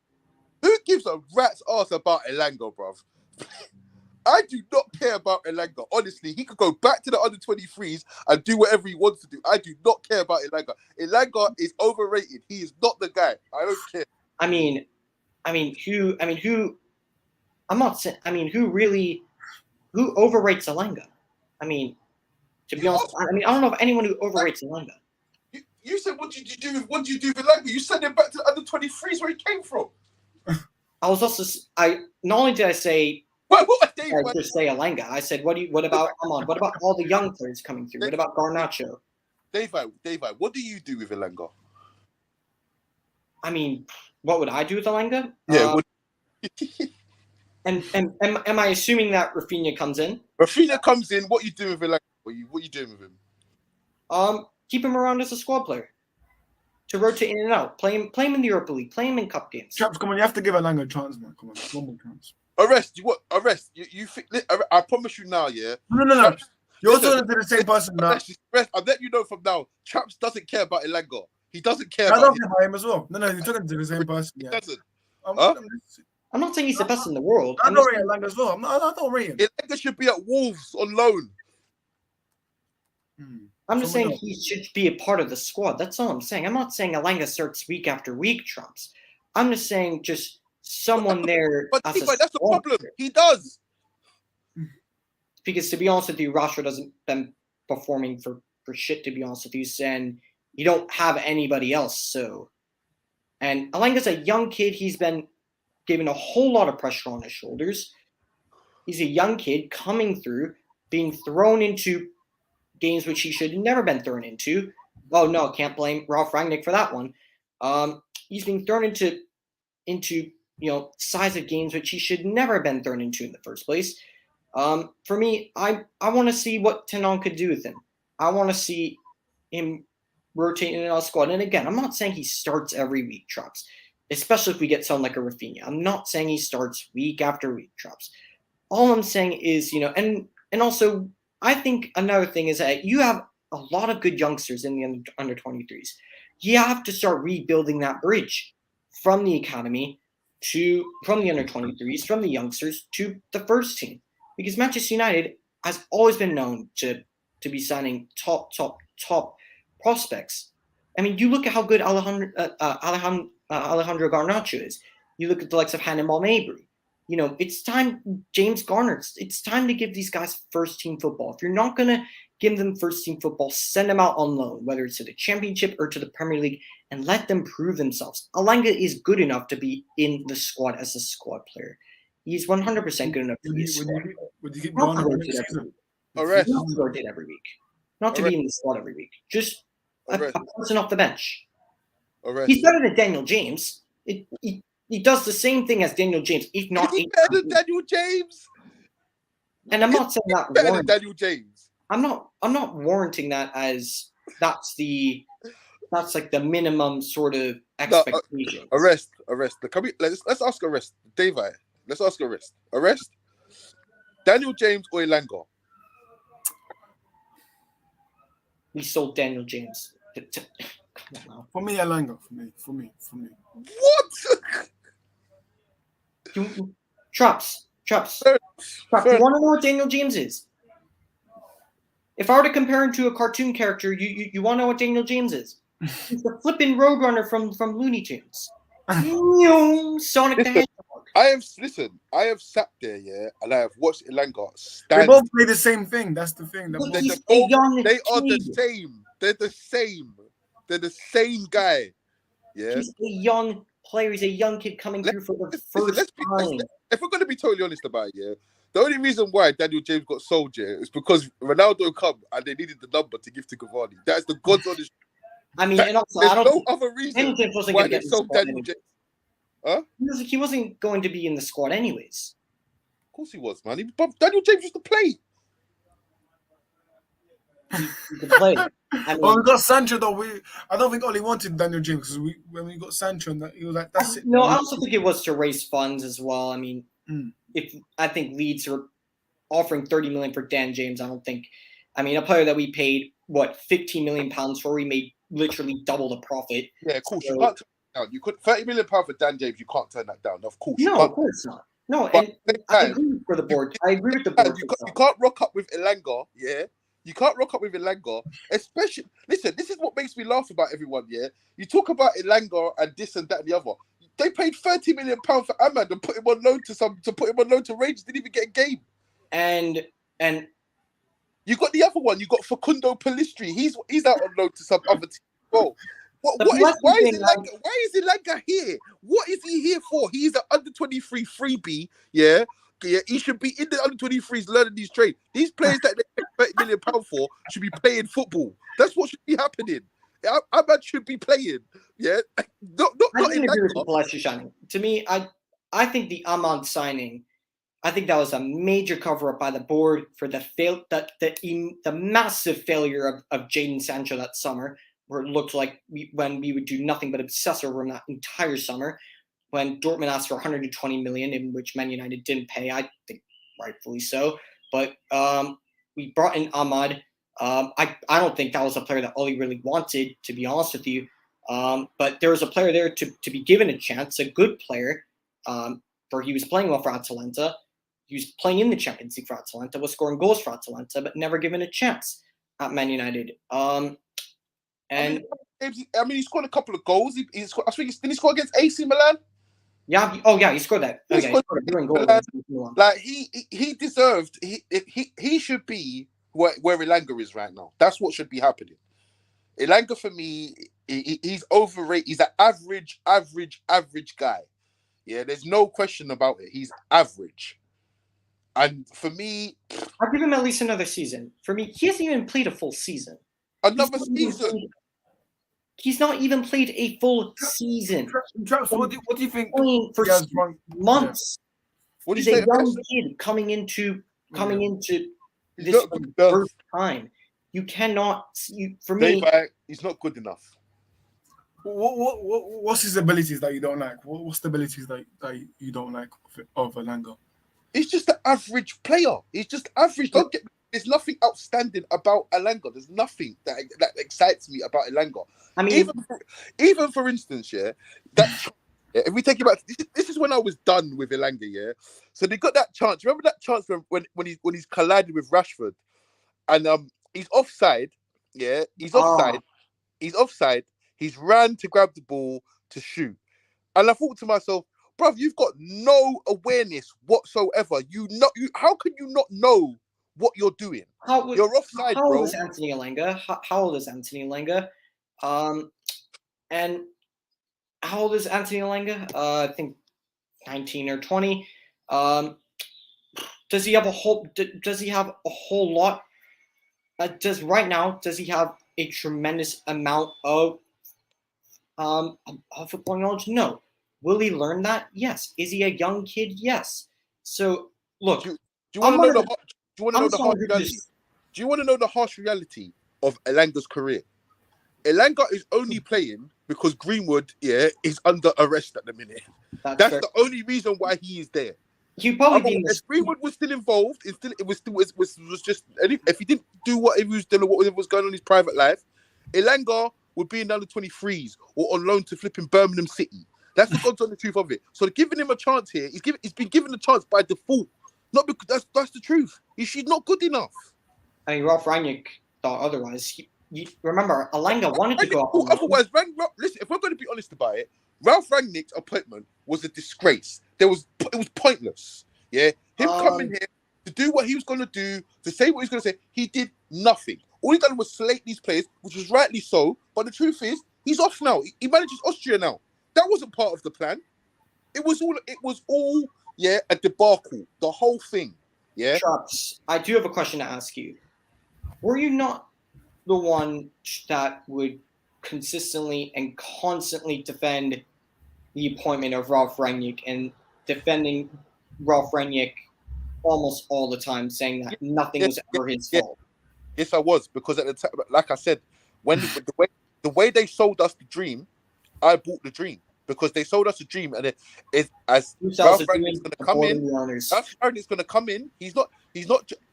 Everyone thought he was going to win. I didn't think that. I thought he was going to come in. He was going to assess the damages, and then he was going to put forward who he wants to get, who should be.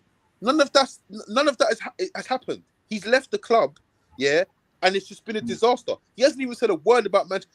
Wait 6 months down the line, a year down the line, he'll start telling you about all the rubbish that went on at United and why this person, who's to blame and whatnot. But for me, I feel like what he was brought in to do, it didn't make sense, because now they've got like this. What they're trying to say is that Ten Hag and Rangnick's philosophies don't add up with each other. That's bullshit, man. That's all bullshit. It doesn't. That's ridiculous. They are both football. And I think it was, for me, I think what happened was the board, especially when he said we need 4, 5, 6, 7, 8, 9, 10 new players. They sacked him. The board's like, this guy's slagging, he's exposing us too much. We can't be having that. It's Mates FC plus Ten Hag and his coaching staff. So, we can't be having that. Exactly. So we have to maintain the quality of the show. I'm not saying that the Ten Hag appointment, the Ralph Rangnick appointment was a disgrace because Ralph Rangnick's a disgrace. I'm saying for the way the club had handled the whole situation, I feel like Ralph Rangnick is exposed. Because, if you think about it like this, right? He's walked into this club. This club's a mess. He knows it's a mess. The board knows it's a mess. They don't know what to do. They're at panic stations right now. He's telling them what to do. They don't want to hear the truth. The harsh reality of it is we probably do need 10 players. That's the truth.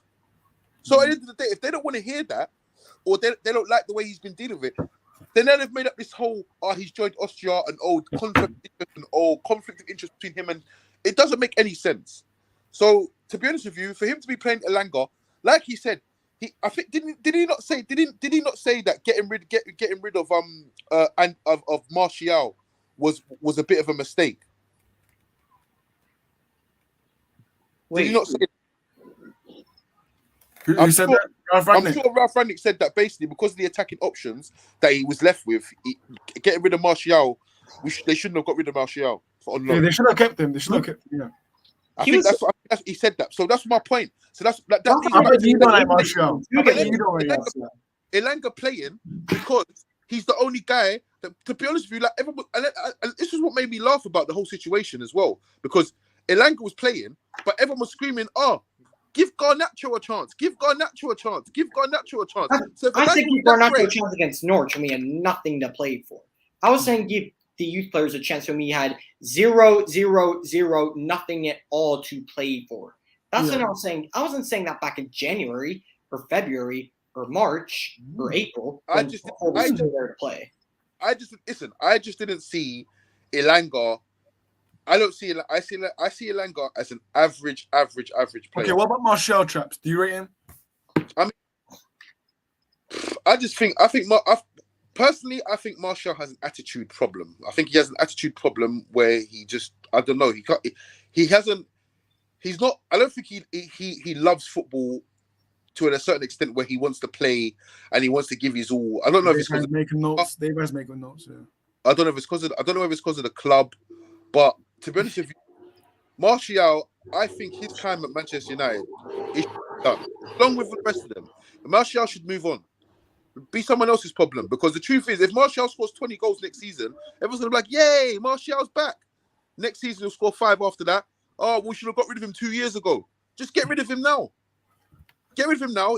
How much is he worth? 30, 40 million? I'd probably say 20 at most right now. Get rid of him. Invest into and go and buy yourself a new attacker, man. Someone who wants to come. Someone who wants to come. Someone who wants to play. I mean, like I said, to be honest with you, I feel like the letdown in the season was Greenwood. To be honest with you, I think Greenwood was 100%. Greenwood was a big blow for us last season. Because but obviously, I don't think that is. I honestly don't think whether he is guilty or not guilty. Apparently, this hearing will be held this Thursday. So I don't think there's a way back for him whether he's guilty or not. I feel like the club will get rid, just because they have to. I think. Look, if you look at Marcus Alonso, he killed someone in a car crash, and Chelsea let him back. Yeah, a car crash, and is completely different. That's very different. Yeah, I agree. That's very different. What he did, and the stigma that's around what Greenwood done, I don't think it's going to be good for the club. I think you know what this club's like. I don't feel like Greenwood has a place at United anymore. I feel like that's forget that. Yeah. I think Greenwood will play for United. Everyone has unfollowed him as well. I don't think that he will, but he might, but I doubt it.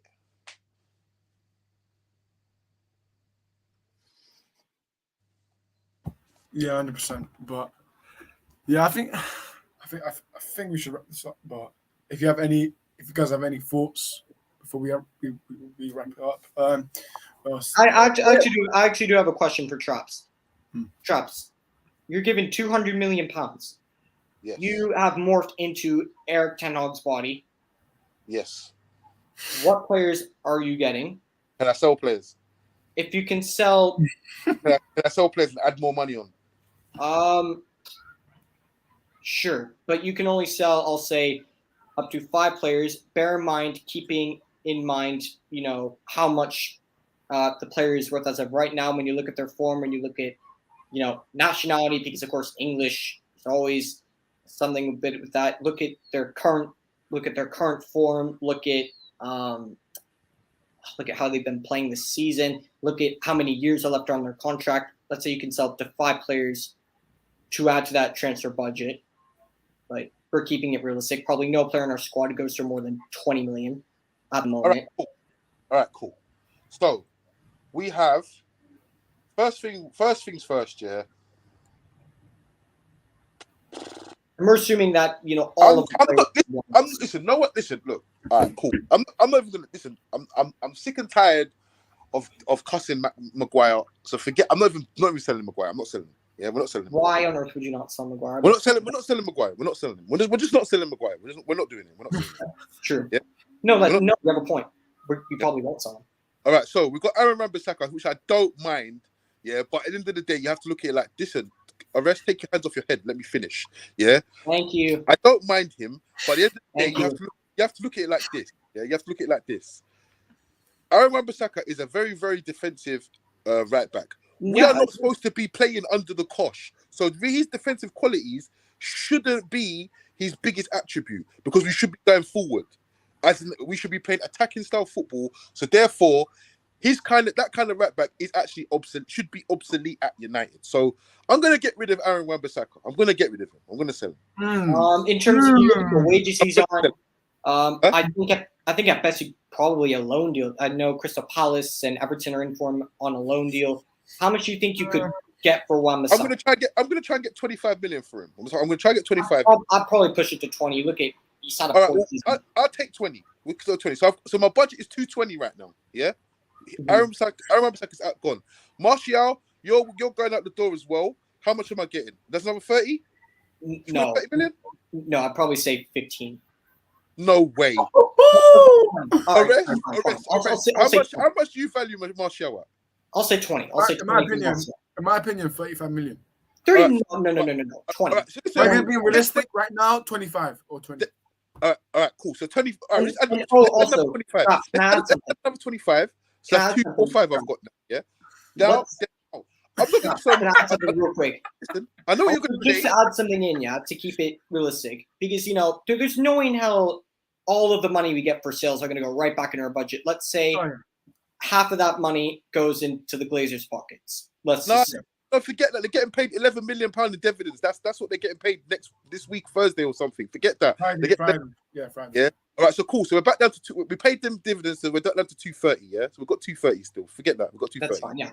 So then, I know what you're thinking. I'm not selling McTominay for 2 reasons. I'm not selling him because one, yeah, he's a passion merchant, and I like that. I like that about him. He's a passion merchant. We need that. We need our own Sure. Henderson. Need players that care about the badge. Yeah. So, and to be honest with you, I don't think McTominay is worth a lot of money. And yeah, he's someone who loves the club. So I'm going to keep him. He's a mascot. We're going to keep him. So then we've got, who else have we got? Tellez. I mean, for me, you can go, but it's up to you. Yeah, I'd get rid of Tellez as well. I'd get rid of Tellez. I'll get rid of Tellez as well. Fuck it, he could go as well. Yeah, take him. How much did that add on? I'd probably say 15. 15. So we're back up to 245 now, yeah? Right. So, and who else have we got? I mean, Eric Bailly, he's not gonna want to sit on the bench any longer. I think like he's a good player. I should release him. I feel like I should let him go and have a good career somewhere. So I feel like he'll get sold as well. I'd probably say 10 or 15. So we're back. So we've You're got not taking much 255. So 255 now. So I'm looking at it and I'm thinking to myself, all right, cool. So we've got Ronaldo up top. We've got Sancho. We've got Rashford. Right? We've got Elanga. Elanga, you're going back to the under 23s. I don't care. Who else? Garnacho, I'm going to promote you. This season, you're going to get games. You're going to play some games this season. You're going to play some cup games. You're going to show people what you're made of. Yeah, that's what you're going to do. Okay, fair enough. Traps. Garner as well. You're going to get some games. Van der Beek, you're going to get some games as well. Yeah. Nice. Bruno, Maybe he can light it up in the Premier League. Bruno, I'm going to teach you how to play football without that hero ball every 5 minutes. Yeah, we're going to teach you how to play some serious ball. Traps. Preach. Yes. So then we go to the centre-back situation. Now I'm thinking to myself, all right, cool. Varane has been babysitted for the last decade by Ramos. So who can I get who's a big defender, big one? Might not get that many years out of him, but he's a big defender. How much can I get Koulibaly for? Koulibaly would be a great signing, but I'd say that's incredibly unrealistic. And Napoli always list him at like 80 million. They always list him at like you can't get 80 million. He's 31 now. You can't get that money for him now. Napoli listed him at like the 70 million price range. No, someone Google this now. How much is he worth now? He's got to be worth. Who is that? If you're asking me how much is he worth now, I'd probably say 50 to 60. 40 million, I'd say. All right. This is what we're gonna do, Dave. I want Koulibaly, but I'm only paying 50 million for him. If I can't get him, we're moving on. That's what we're doing. I'm telling the board we're moving on. Yeah. So we're moving on now. I'd love Koulibaly. Get me Pau Torres. Get me Pau Torres in there. Yeah. I'd say roughly 50. That's a £50 million signing. Right, so that's 50. So we're down to 200 now. So then we go to the midfield now, and I'm thinking to myself, okay. So how much is Frankie De Jong? Barcelona want 85 million for him. I'm not 85 euros or pounds. Euros. So what's that like? 70. That's like 72 million pounds. Yeah, 72 million pounds. Right. Well, the transfers are already in progress, and obviously I'm Ten Hag with my bald head right now, so I'm just gonna go ahead. Yeah. So yeah, I'll pay the money for this one. Get the job done. Get over here because obviously you have 130 left. 130 left. Woo. So then 130 left. Yeah. So now I'm thinking to left back. I need a right back. Jed Spence 20 million, Max Aarons 20 million, Dumfries is probably 25 million. I'm just listing right backs off the top, man. I'm not saying I'd probably go for if I'm probably go for now. I'm not gonna. I like Lamptey. He's English. Brighton are probably getting Brighton to sauce Basuma. They're probably going to lose Cucurella. He's not going for cheap. They'll probably list him at like 35 million. Yeah, I'll take that. 30 million. 30 million, I'll take that. So you're and also he's playing as a wing back. Let's all just make this very clear. A player who's played as a wing back doesn't always suit a back four. You look at Matt Doherty. I said this in the very first episode of that Premier League Primetime ever posted. I remember this even to this very day when Tottenham signed Matt Doherty. 15 million a steal. Had a very good season for Wolves. 15 million I thought was a steal. But he played as a wing back for Wolves, and he was going to a system where they would play a back four. So that's just something important to keep in mind. All right, cool. But I'm buying him. Yeah? Okay. 30. And then we've got Darlow. We've got Darlow. Darlow, you're gonna be coached this season. You're gonna get some coaching. You're gonna know how to play this. You're not gonna play this role good and properly. So I've got Darlow and I got Thingy. Yeah, we're good. Now, so how much have I got? Darlow, okay, gotcha. How much have I got left now? I'll say 35 for Lamptey. So you have roughly 95 million to spend. 95. So I'm gonna get Rafinha for 60. I'm going for Rafinha. Okay, so now you have roughly 35 million left to spend because he's 60 million. And let's say you can, in terms of positions, you can only get obviously one player per club, one player per position. Frankie de Jong's, he can play as a central midfielder, central defensive midfielder. So that one. Eriksen on the free. Oh my God, I'm getting Eriksen on the fucking free. I've still got 35 million to spend. How about that? How about that? How about that? Yeah, you tell me I got free transfers now. Who else is free? You know what? Do you know what? I'm gonna make inquiries about Usman. I'm gonna make inquiries about what? I'm gonna make inquiries about Usman Dembele. See what he is. My I'm making inquiries. He's on the free. I got 35 million to spend on wages. Let me just see. Nah, I'm not. You want Usman Dembele to go to United? I'm not. I'm just. It's free transfers. I'm just. No, that's true. No, that's fine. So I've got Eriksen on the free. I've still got 35 million to spend now. Yeah. All right. Are you going to strengthen? What position has he not bought yet? If you get, but also wait. Keep it realistic. You're not going to bring in 6 players in a window. So hey, how much is what's his name? Because he's playing. I don't even know much about him. All I've heard nothing about 5 players. You can what's his name? What's his name? Is it Skamaka? Skamaka, yeah, he's good. Striker. How much is he? I think you push it at like 30 million. He's 30 million. I'm buying him. That's what I'm buying. You have 5 million left to spend. And I've still got 5 million left to spend. Let's have a party. Let's have a World Cup. Oh, you can get thing. Who can you get? You don't have, but here's the thing: if you can only sign, I'll say 4 players, because you're not going to sign 5. Yeah, you're not signing 7 or 8. No. I just signed all these players within my budget with 5 million left. Are you crazy? I just done that. But you can get Dave for 5 million. Really sign all of those players. Dave, I'm signing you for $1 million. Yes. What position, or are you adding me to the coaching staff? You're to the coaching staff, assistant manager. Let's go. Yes, I'm Trapp's assistant. Oh yes, Jesse Marsh. Piss off. Piss right off. But 5 million. Yeah, but you don't need to listen. If you go to the back to the board with £5 million, they're going to be like, "This is great. This guy is great. We gave him 200 million, and he brought us back 5, and we got 7 players." Would you guys take Ivan Toney at Man United? No. No. Depends on the price. Why not, No. Traps? Traps, why not? Traps, why not? We may as well just go get Danny Ings then. What? No, you can't compare. No. Ivan Toney is something totally different to Danny Ings. I think Ivan Toney offers. He not only is he just a different kind of striker. I think he offers something totally different. But regardless, unless if you're spending any more than like 25 million, no. At this point, we may as well just try and get Mitrovic. He did score 40 goals in the championship, honestly. Exactly. He will score 5 goals in the Premier League next season. So Ivan Toney will score 10 tops. Ivan Toney, if he plays for a top club, he will get more. Didn't Ivan Toney score didn't he score like 10 goals this season coming from the championship? It's not bad. Yeah. Listen, Mitrovic or Ivan Toney, I'm choosing Mitrovic. He just broke the record for the championship. Yeah, he's on fire. Championship, man, come on. He's on fire. But listen, we don't have to do the same thing. We don't have to spend this 5 million. What is wrong with you? We've got Christian Eriksen, Lamptey, yeah? Who else have we got? We got Koulibaly. We got who else we got? We got You said Rafinha. sign You Rafinha got and De Jong. You got De Jong. We got De Jong. But let's say you can only sign 4 players because you have to keep it realistic. Come on now, you have. You can get Malacia for 5 million as well. Malacia, the final left back. No, he's up. No, he's We up. got Gamaka as well. What are you talking about?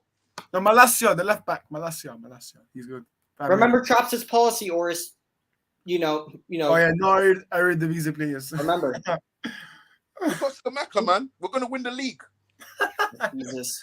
He's- That's something Or should say. You can sign me as a coaching assistant. I can like No. give you. No. Really, no.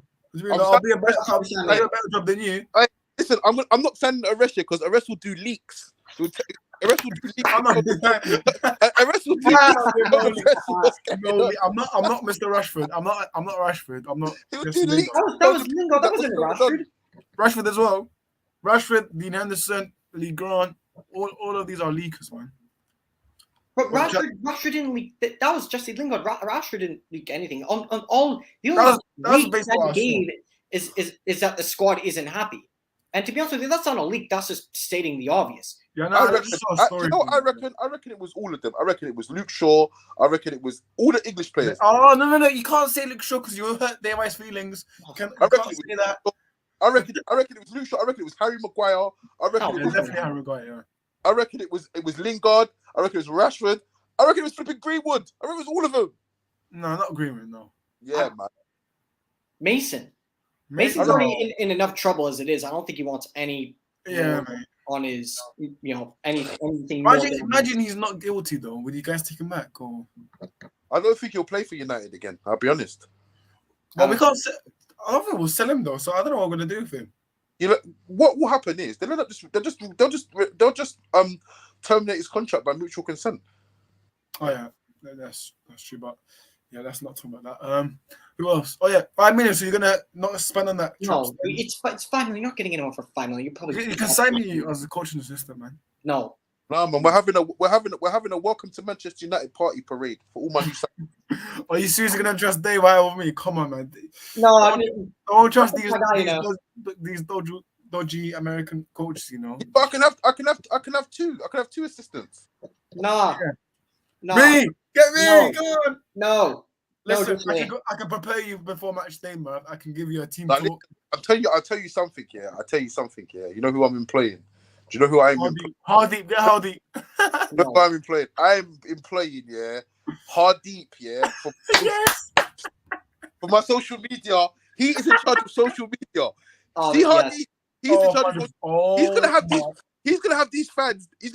By the time he's finished, he's gonna have these fans believing, that Pep Guardiola has come to manage Manchester United. Yeah, Probably. he's in charge of social media. We'll Hardeep be is talking about the infrastructure and the structure, yeah. Hardeep is structure FC.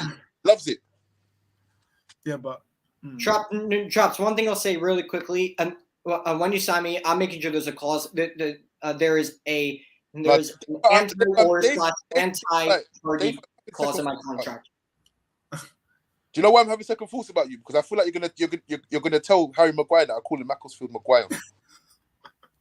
David does call him that as well. He's gonna end up bullying Maguire, man. That's what's gonna happen. No. Maguire's sad. No. If you get me on, I'll be bullying Rashford.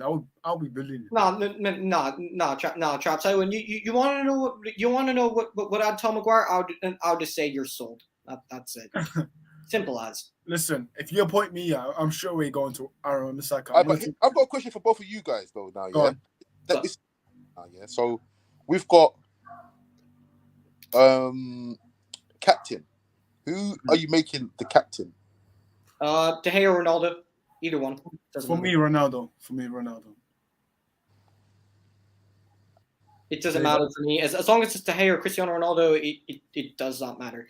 I think both of them should 100% be in the the captain and the vice captain roles. I'd probably say Ronaldo given the armband.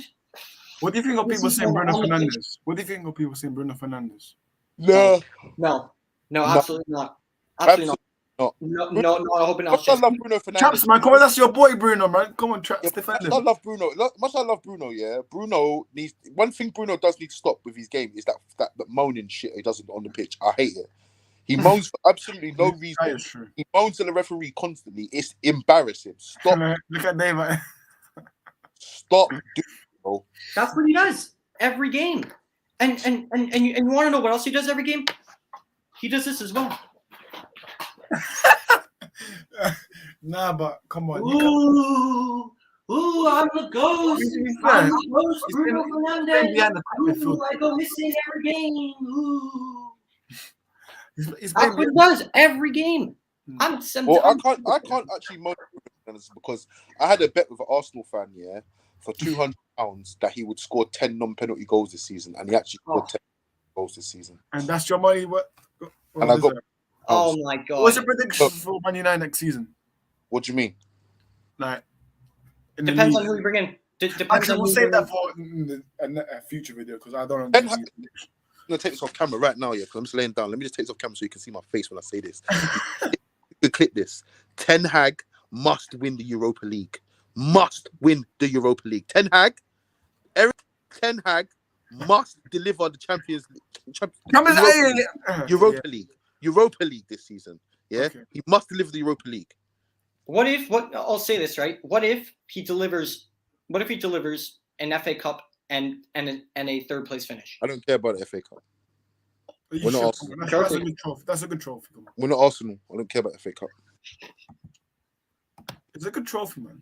Listen, we've never cared. Listen, we are Manchester United, right? I mean, we have did never care about cared. the FA Cup. Listen, even in our glory days, do you know how many times Ferguson won the FA Cup in 25 years? I can't even remember, to be honest with you. 5 times. We do not care about the FA Cup. Well, we're second for the most. Come on.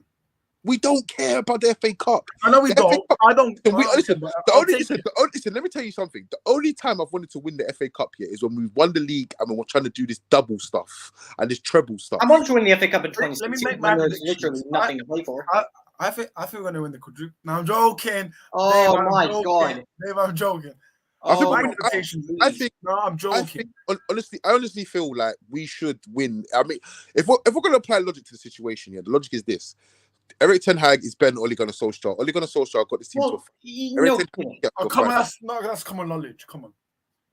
So Erik Ten Hag should get us to the final and win it. You could argue that. You could argue, but he has to get back in the transfer window as well. No, he doesn't. Man. He's got CR7, man. I've got another revelation for you lot to clip as well. Clip this. Listen to this. Yeah, ready, boys. Yeah, go on. Nunes comes to the Premier League. Oh, he's Yeah. gonna say it's a flop. Haaland comes to the Premier League. Oh no. Cristiano Ronaldo will Yeah, yeah. outscore the pair of them. Yeah. Both of them. He will outscore both of them. Remember I said this. He will. Are we assuming he gets service? Or if it's just another season like this past season? Christian Eriksen's going to provide him with the service. I mean, that's kind of what Bruno Fernandes was supposed to do, but I think to say if you get Eriksen, he turned into Bruno the Ghost. He turned into Bruno the Ghost. Honestly, I think now, if I'm looking at it right now, I think I don't even care about Frankie de Jong. I think that we need to be. you should. Come on, you should. No, do you know why I don't care about it? Because it's gone on for too long now. But I honestly feel like if we have an opportunity to get Eriksen on a free, He's a different player to Frankie I de think Jong. that's The the thing signing. is, Bruno is going to be appreciate. used as a Tadic role for Ajax. That's what Ten Hag is going to use Bruno as. He's going to play him as a winger, Tadic role. So Oh god, if he plays Bruno Fernandes on the wing, then that's no different to. you have to give him a chance, Dave. We have to. It's no different to Ralph Rangnick because Ralph Rangnick did the exact same shit. He did the exact same thing when he tried to play Bruno on the wing. That 4-3-3 format. You have to remember, Bruno's a number 10 man, and the number 10 There role. you go. The number 10, the number 10 or 8. You play him. the number 10 role. Part of the pitch. The number 10 role in football is dying. It's dying out. That's the De problem. Bruyne. De Bruyne. De Bruyne. De Bruyne. Oh god. Don't talk to me about De Britney, bruv. Well, you rate De Bruyne, yeah? Oh no. Listen, Okay. I don't think De Bruyne's a bad player at all. I think he's a good player. He's a I world just class honestly feel like he is the most overpraised footballer I have ever seen in my life. Like, it's Do you know my how opinion, bad? Do you want to know how? Do you want to know how bad? Yeah, it is. Yeah, it is when you with De Bruyne. Yeah, you see, if you go onto the Premier League website, right? Yeah, if you go on their website and you Please go not onto the when you're basing it off the stats, please. no, listen. If you go onto their website, yeah, and you go onto the compare player comparison tool, yeah, and you know what it says, add player. If you look at the silhouette behind it, you know that's Kevin De Bruyne, the silhouette. Wait, If you go and have a look at it, it's Kevin De Bruyne as a silhouette. They love him in the Premier League. Why? because he's because since he's arrived at Man City, he's transformed into Listen, one he won of the the best domestic. goalies in the world. They won the domestic treble, didn't they? Yeah, he scored 4 goals. I think he made 4 goals and I think 4 assists in that season. That's my point. If that was Bruno, listen, if that was Bruno, we'd be chasing him out of the club with fire and brimstone. So that's what I'm trying to say. That I just feel like Kevin De Bruyne gets way too much praise. He's a good player. Don't get it twisted. He's a very, very good player. Nah, But he's washed. He's just washed. I feel like, I mean, even there's certain situations, like even the situation in the Champions League final when he got clattered Yeah, by what was he? Ghosting, yeah. he got clattered by Rudiger and he just gave up. Like, that's what do you mean? That is the biggest game of your entire career. And you cried. That's pretty much midfielder, Cried. yeah. You cried. You went off and you cried. Yeah. For me, I mean, nah, I'm not. I mean, look at the incident at Leeds with Robin Koch, and he I can't remember what happened to him, but he ended up getting back. His head was. You could say the same thing with Bruno Fernandes. He did cry in the Europa League final as well, so you could say some fans could use the same argument. So yeah, but he didn't get clattered by anyone. Like, look, listen, he got clattered by Rudiger and run off crying, talking about my face. Did you play football with your face, Kevin? Would you play with your feet? I mean, you look at Phil Jones. But yeah, I mean, I like Phil Jones. Interesting stream, man. This has been. I like Phil Jones. He's got to go. Okay, calm down. Yeah, he should come. He's got to go. He cost. You know how much he cost? Bro, I don't care if it's 5 million. He's got. Bro, Phil Jones cost us 17 million. But yeah, this you know what I enjoyed the stream, man. Kaz, big up to you, my friend. Who else? Dave, of course, Elliot. But we have big up the man. And wait, I gotta say, big up the man, the myth, the legend, Traps. What a return this guy has made. How much he knew that we was gonna talk about Ten Hag, so you know he was like, you know what, I'll join. So yeah, listen, I'm not gonna have you lot. I'm just like De Bruyne whenever Traps is on, because you want to know what happens? I'm never able to talk. Dave, you cannot say that, Dave. You have the floor. I'm joking. I'm joking. Arrest. This guy has the floor more than anyone. He loves it. It's no football bands, man. It's all. But listen. Anyways, listen. I just like to say, right now, Richard Arnold, Ten Hag in the mud. How's Ten Hag in the mud? First of all, with Richard Arnold, before we end it, do you guys think that was scripted? With Richard Arnold. I honestly don't even know. I don't even know. I mean, he could have been. I mean, he could have been drinking. He could have been drunk as he's been saying all this. I mean, we don't even know. I'll be honest with you, yeah. If everything I don't even care, to be honest with you. It would surprise me if he still has a job by the end of the week. To be honest, I think Glazers might sack him. You know, I think everything that he has said in that if that isn't staged, he probably won't have a job by the end of the week. He called out Ed Woodward on the ownership, man. I don't know how he's not going to get sacked. For me, I know he's the CEO and trying to communicate with the fans, because apparently the real story why he communicated with the fans is they were planning to do a protest at his house. So that's why he told the fans, all right, let's go to the pub and communicate. And then basically he said the fans asked him about transfers, why we've been running as a poor club, why we've been given contract extensions to Phil Jones. Basically, he said, well, you remember last time he was handling players' contracts, he called out Ed Woodward. So with Richard Arnold, I'm not sure about it. I'm really not sure, because for me, let's just see what happens. Honestly, yeah, let's see. Because for me, actions speak louder than words, in my opinion. Because I think he's going to get the sack personally if it's not. If it so, yeah? You reckon? If it ain't been staged, then he's going to. Well, you can't be calling out the owner. What he done was no worse than what Ralph Rangnick done all last season. You know, 100%. He's basically said Ed Woodward is shit. Do you want me to buy the players? Yeah, obviously you don't. Yeah, So, do you know what I'm saying? Like, so what do you want? Like, do you know what I'm saying? Like, and not only that, you got the board. Like, I the think he's board, trying to. I think he loves the club. I think. I genuinely think he's trying. if you got problems, if you want the Glazers out, then you got to go chat to the Glazers and get them out. It's the truth. It's the truth. What can Richard Arnold do to get the Glazers out? He can't do nothing. He can't do nothing. He can't do nothing. Yeah. They employ him, so no, he can't do anything. He can't do anything. I don't know why the fans are telling him, "Oh, go to Glazers and tell him to go away," because he can't because if he does that, dang, his job goes. But Richard Arnold is trying to be professional. I don't know if he was. Obviously, he was drunk because beers were involved. He probably drank a lot. So yeah, but do you remember? Yeah, do you remember? Yeah, when Ralph Rangnick said, that he doesn't know what Darren Fletcher's role is at the club. Do you remember that? Yeah, do you remember that? And everybody took it literally. Like, what is Darren Fletcher's role at the club? That wasn't what Ralph Rangnick was trying. Ralph Rangnick was trying to say, I don't know why this guy comes to the matches and sits on the bench next to me. I don't know why. Same with Chris Armas, man. Who the hell was Chris Armas, man? Flipping out airport. And he been left as well. And he left as well. Do you see the true story from Laurie Whitwell? You know why Chris Armas was wearing the AirPods? Even they might know the story. Basically, Rangnick wanted him because he Armas was under Rangnick.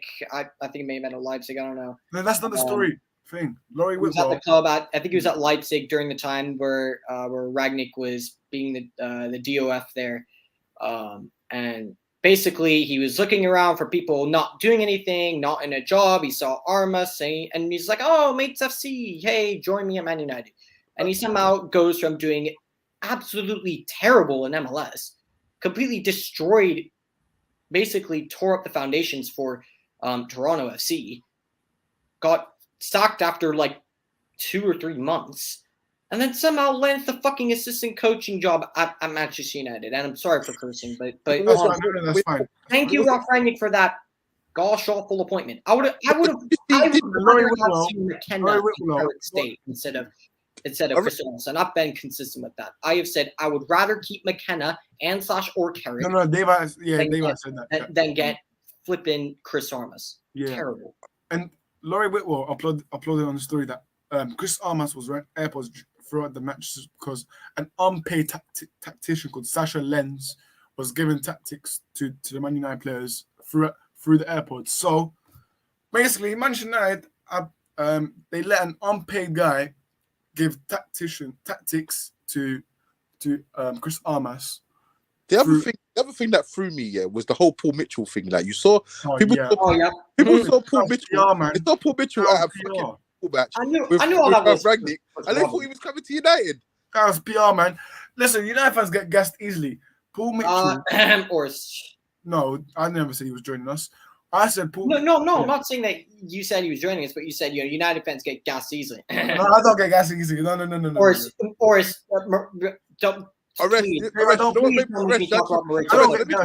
you know? Shall I tell you a funny point a funny thing that you done? Yeah, that was actually funny. Yeah. Oh, go on. I told you. I said I don't know enough about Ten Hag. I don't know. He was like, well, Ten Hag's playing a cup final. You should watch that. Yeah. So I made it a point. I said to myself, you know what? I'm gonna watch this. He lost the final. Now apparently he's a bottle. And he lost. I'm not saying it on one game. I'm not blaming it on one game. I'm just saying, look, it's not looking good. all these. I mean, he is looking good because he's a good. For me, with Ten Hag, I'm not calling you out. I'm definitely not calling you out. But fans in our fan base will not give him the game enough time for me. Listen, next season, if he does bad, we'll be. He will not get stats. He will not. I'm telling you, the board will not sack Erik ten Hag. They will give him time. I'm telling you, they will not. Are you sure? Unless we get Oli 3 years. I'm not gonna lie to you. I'm not gonna lie to you. Ten Hag's job is secure till at least 2024. I wouldn't say till that. I'd say at least for the entirety of the season. Because, let's say he finishes at 9th or 10th, then I think. No, you can't. But even then, I think for me, he'll still get 2 years. He'll at least 2 years max. If we can give Oli 3 years, we have to give 10 up more than that. Remember? Honestly, I told everyone. Listen. Go on, Traps. Conte, all we should have done is we should have just got Conte. We would have been happy right now. Yeah, We'd have but been so happy. that's not Glazer's appointment, though. Come on. We would have been so happy. But I've That's heard that fine. Cristiano Ronaldo didn't want Conte. I Ronaldo heard, didn't want Conte, man. He didn't want to work hard enough. That's what I've seen. Something like us. but to be honest with you, that's sort of hard to believe because if you think about it, Cristiano Ronaldo, just his mentality, whatnot, his mentality and his mindset, and Conte's mentality and mindset match. That's like a match made in heaven. So if you think about it, but I think the one thing that put me off Conte was just the tactics. I wouldn't want to play that back five. But to be honest with you, if we had gotten Conte, we probably would have gotten top 4. 100%. 100%. 100%. But then again, the board knowing who Conte is and knowing that that man has to be back. Listen, he'll cool them out. And if he's not actually going to have a fit. So to be honest with you, But I thought Ten Hag was not going to be that kind of guy that he'd call them out. He will call them out. Ten Hag is a serial winner, so he will definitely call them out if he doesn't get backed. Yeah, I don't know. We'll have to see about Ten Hag, man. Like I said, I mean, I'm not a fan of his cream suits for one. That's one part of it. I'm not a fan of those. I agree. But I mean, you got to give him time, innit? You've got to judge a person for wearing a suit. Listen, you've got to give him time. You've got to give him time. You have to give him time because I'm not. It's not a question of me giving him time. I said to you, like, he has to earn the respect. You said 18 months. That's not long. That's just. Of course, it is 18 months to see progress. Of course, that is a long time to see progress. I agree. Yeah, 18 months is enough to see, even if it's being slightly better. That's enough time to see something. Yeah, you can argue that. Also, like, you know, when I say progress, I'm talking about even if it's like we lose to City home and away, we lose to Liverpool home and away. We lose to we don't lose to Chelsea. We draw with Chelsea. Yeah, we beat and draw with Arsenal. We win one and lose one against Spurs. But we beat all the other teams. We beat all the lower teams. That's progress. Like, we don't lose to we don't go to Wolves and get spanked. We don't go to fucking Brighton Munich and get spanked. Yeah. We don't go to these places and get spanked. Do you know what I mean? We don't go like that. That's progress for me. Like, we might not be competing with Man City and Liverpool and maybe not even Spurs because of obviously what's going on at Spurs in a minute. But we're not getting beat by these Wolves and these Evertons and these things. That's progress for me. Like we like what? That's another thing with United. No one's scared of United no more. Not even little teams. Yeah, everyone will come there and have a go. That needs to stop. You need to know that if you come to what needs to be happen, the coach needs to be reinstalled. That knows that if you come to United and you try and play us a football, you're going to get beat and sent home. That's what needs to happen. You know, the thing is, you lied to us, because Travis, you said McLaren was all good in that. Guess one thing about McLaren. He rates all these. He rates McTominay. He rates. To be fair with Rashford, everyone rates McTominay though. Everyone seems to rate McTominay, so that's not just a Steve McLaren. I mean, I understand the appointment. Listen, hold on. How did I lie to you about McLaren? Because he said he was a good coach, which is not. It was a good coach. He was a good coach 20 odd years ago. He was a good assistant manager 20 odd years ago. That's what I said. Yeah. Before then, yeah. I'm talking about.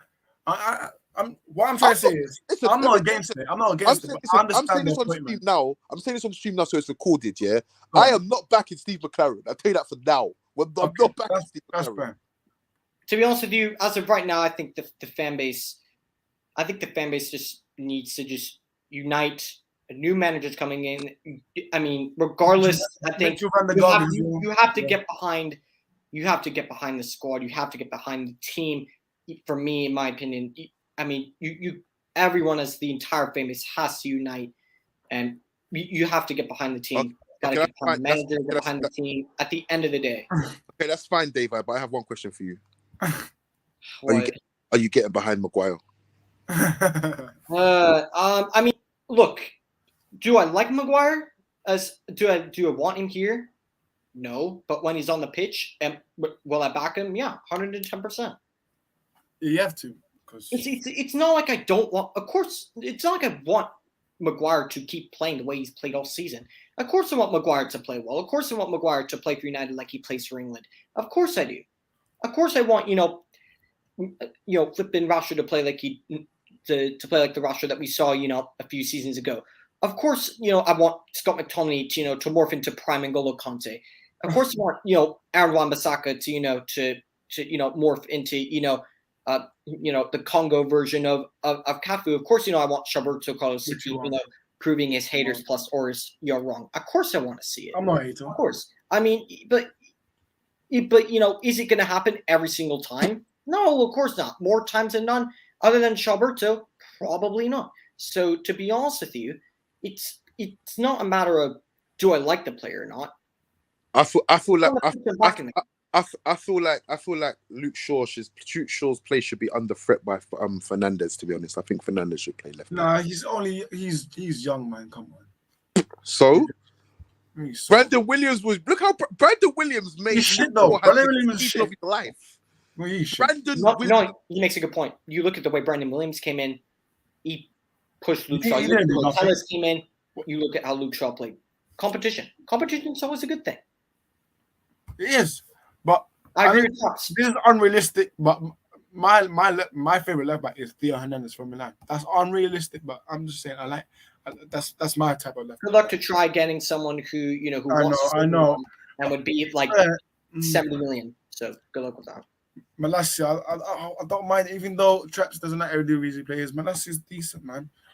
Who? But Malacia, left back. I'll go get Borna Sosa from Stuttgart. Apparently, we're linked with.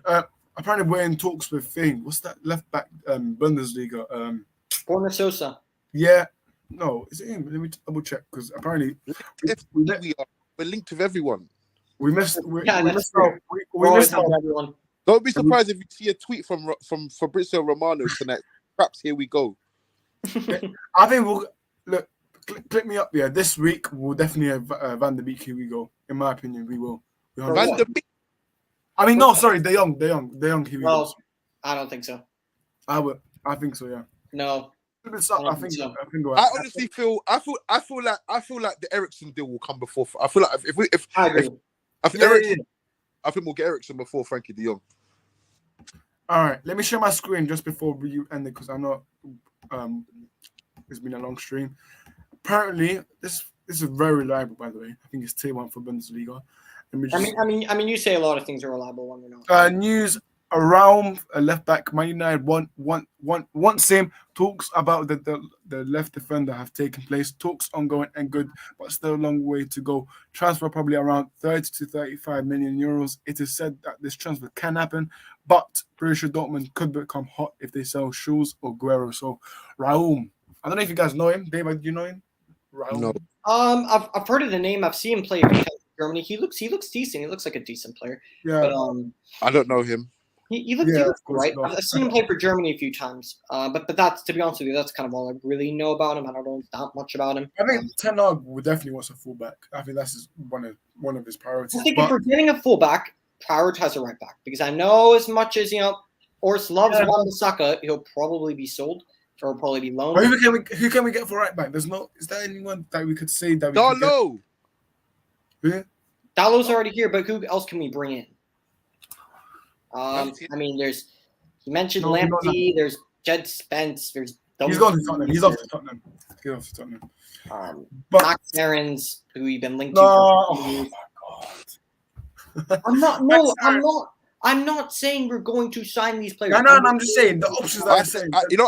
I say we just wait for this week. Yeah, if we don't get Frankie De Jong, we just scrap Frankie De Jong. We just go. No. This week, here we go. Trust me. We just scrap Frankie De Jong this week, and we go for Bellingham. We are. This week, Bellingam's not leaving Dortmund this year. He even said it. Romano already said this week will be key for De Jong's future. And if Bellingham's leaving 100 million minimum, Bellingham's going nowhere. He's coming to us. He's coming to us. Bellingham's coming to us. No, I'm joking. But chaps, just let people know where they can find you on social media and all that. You find me on Instagram, Chaps Booming. Yeah.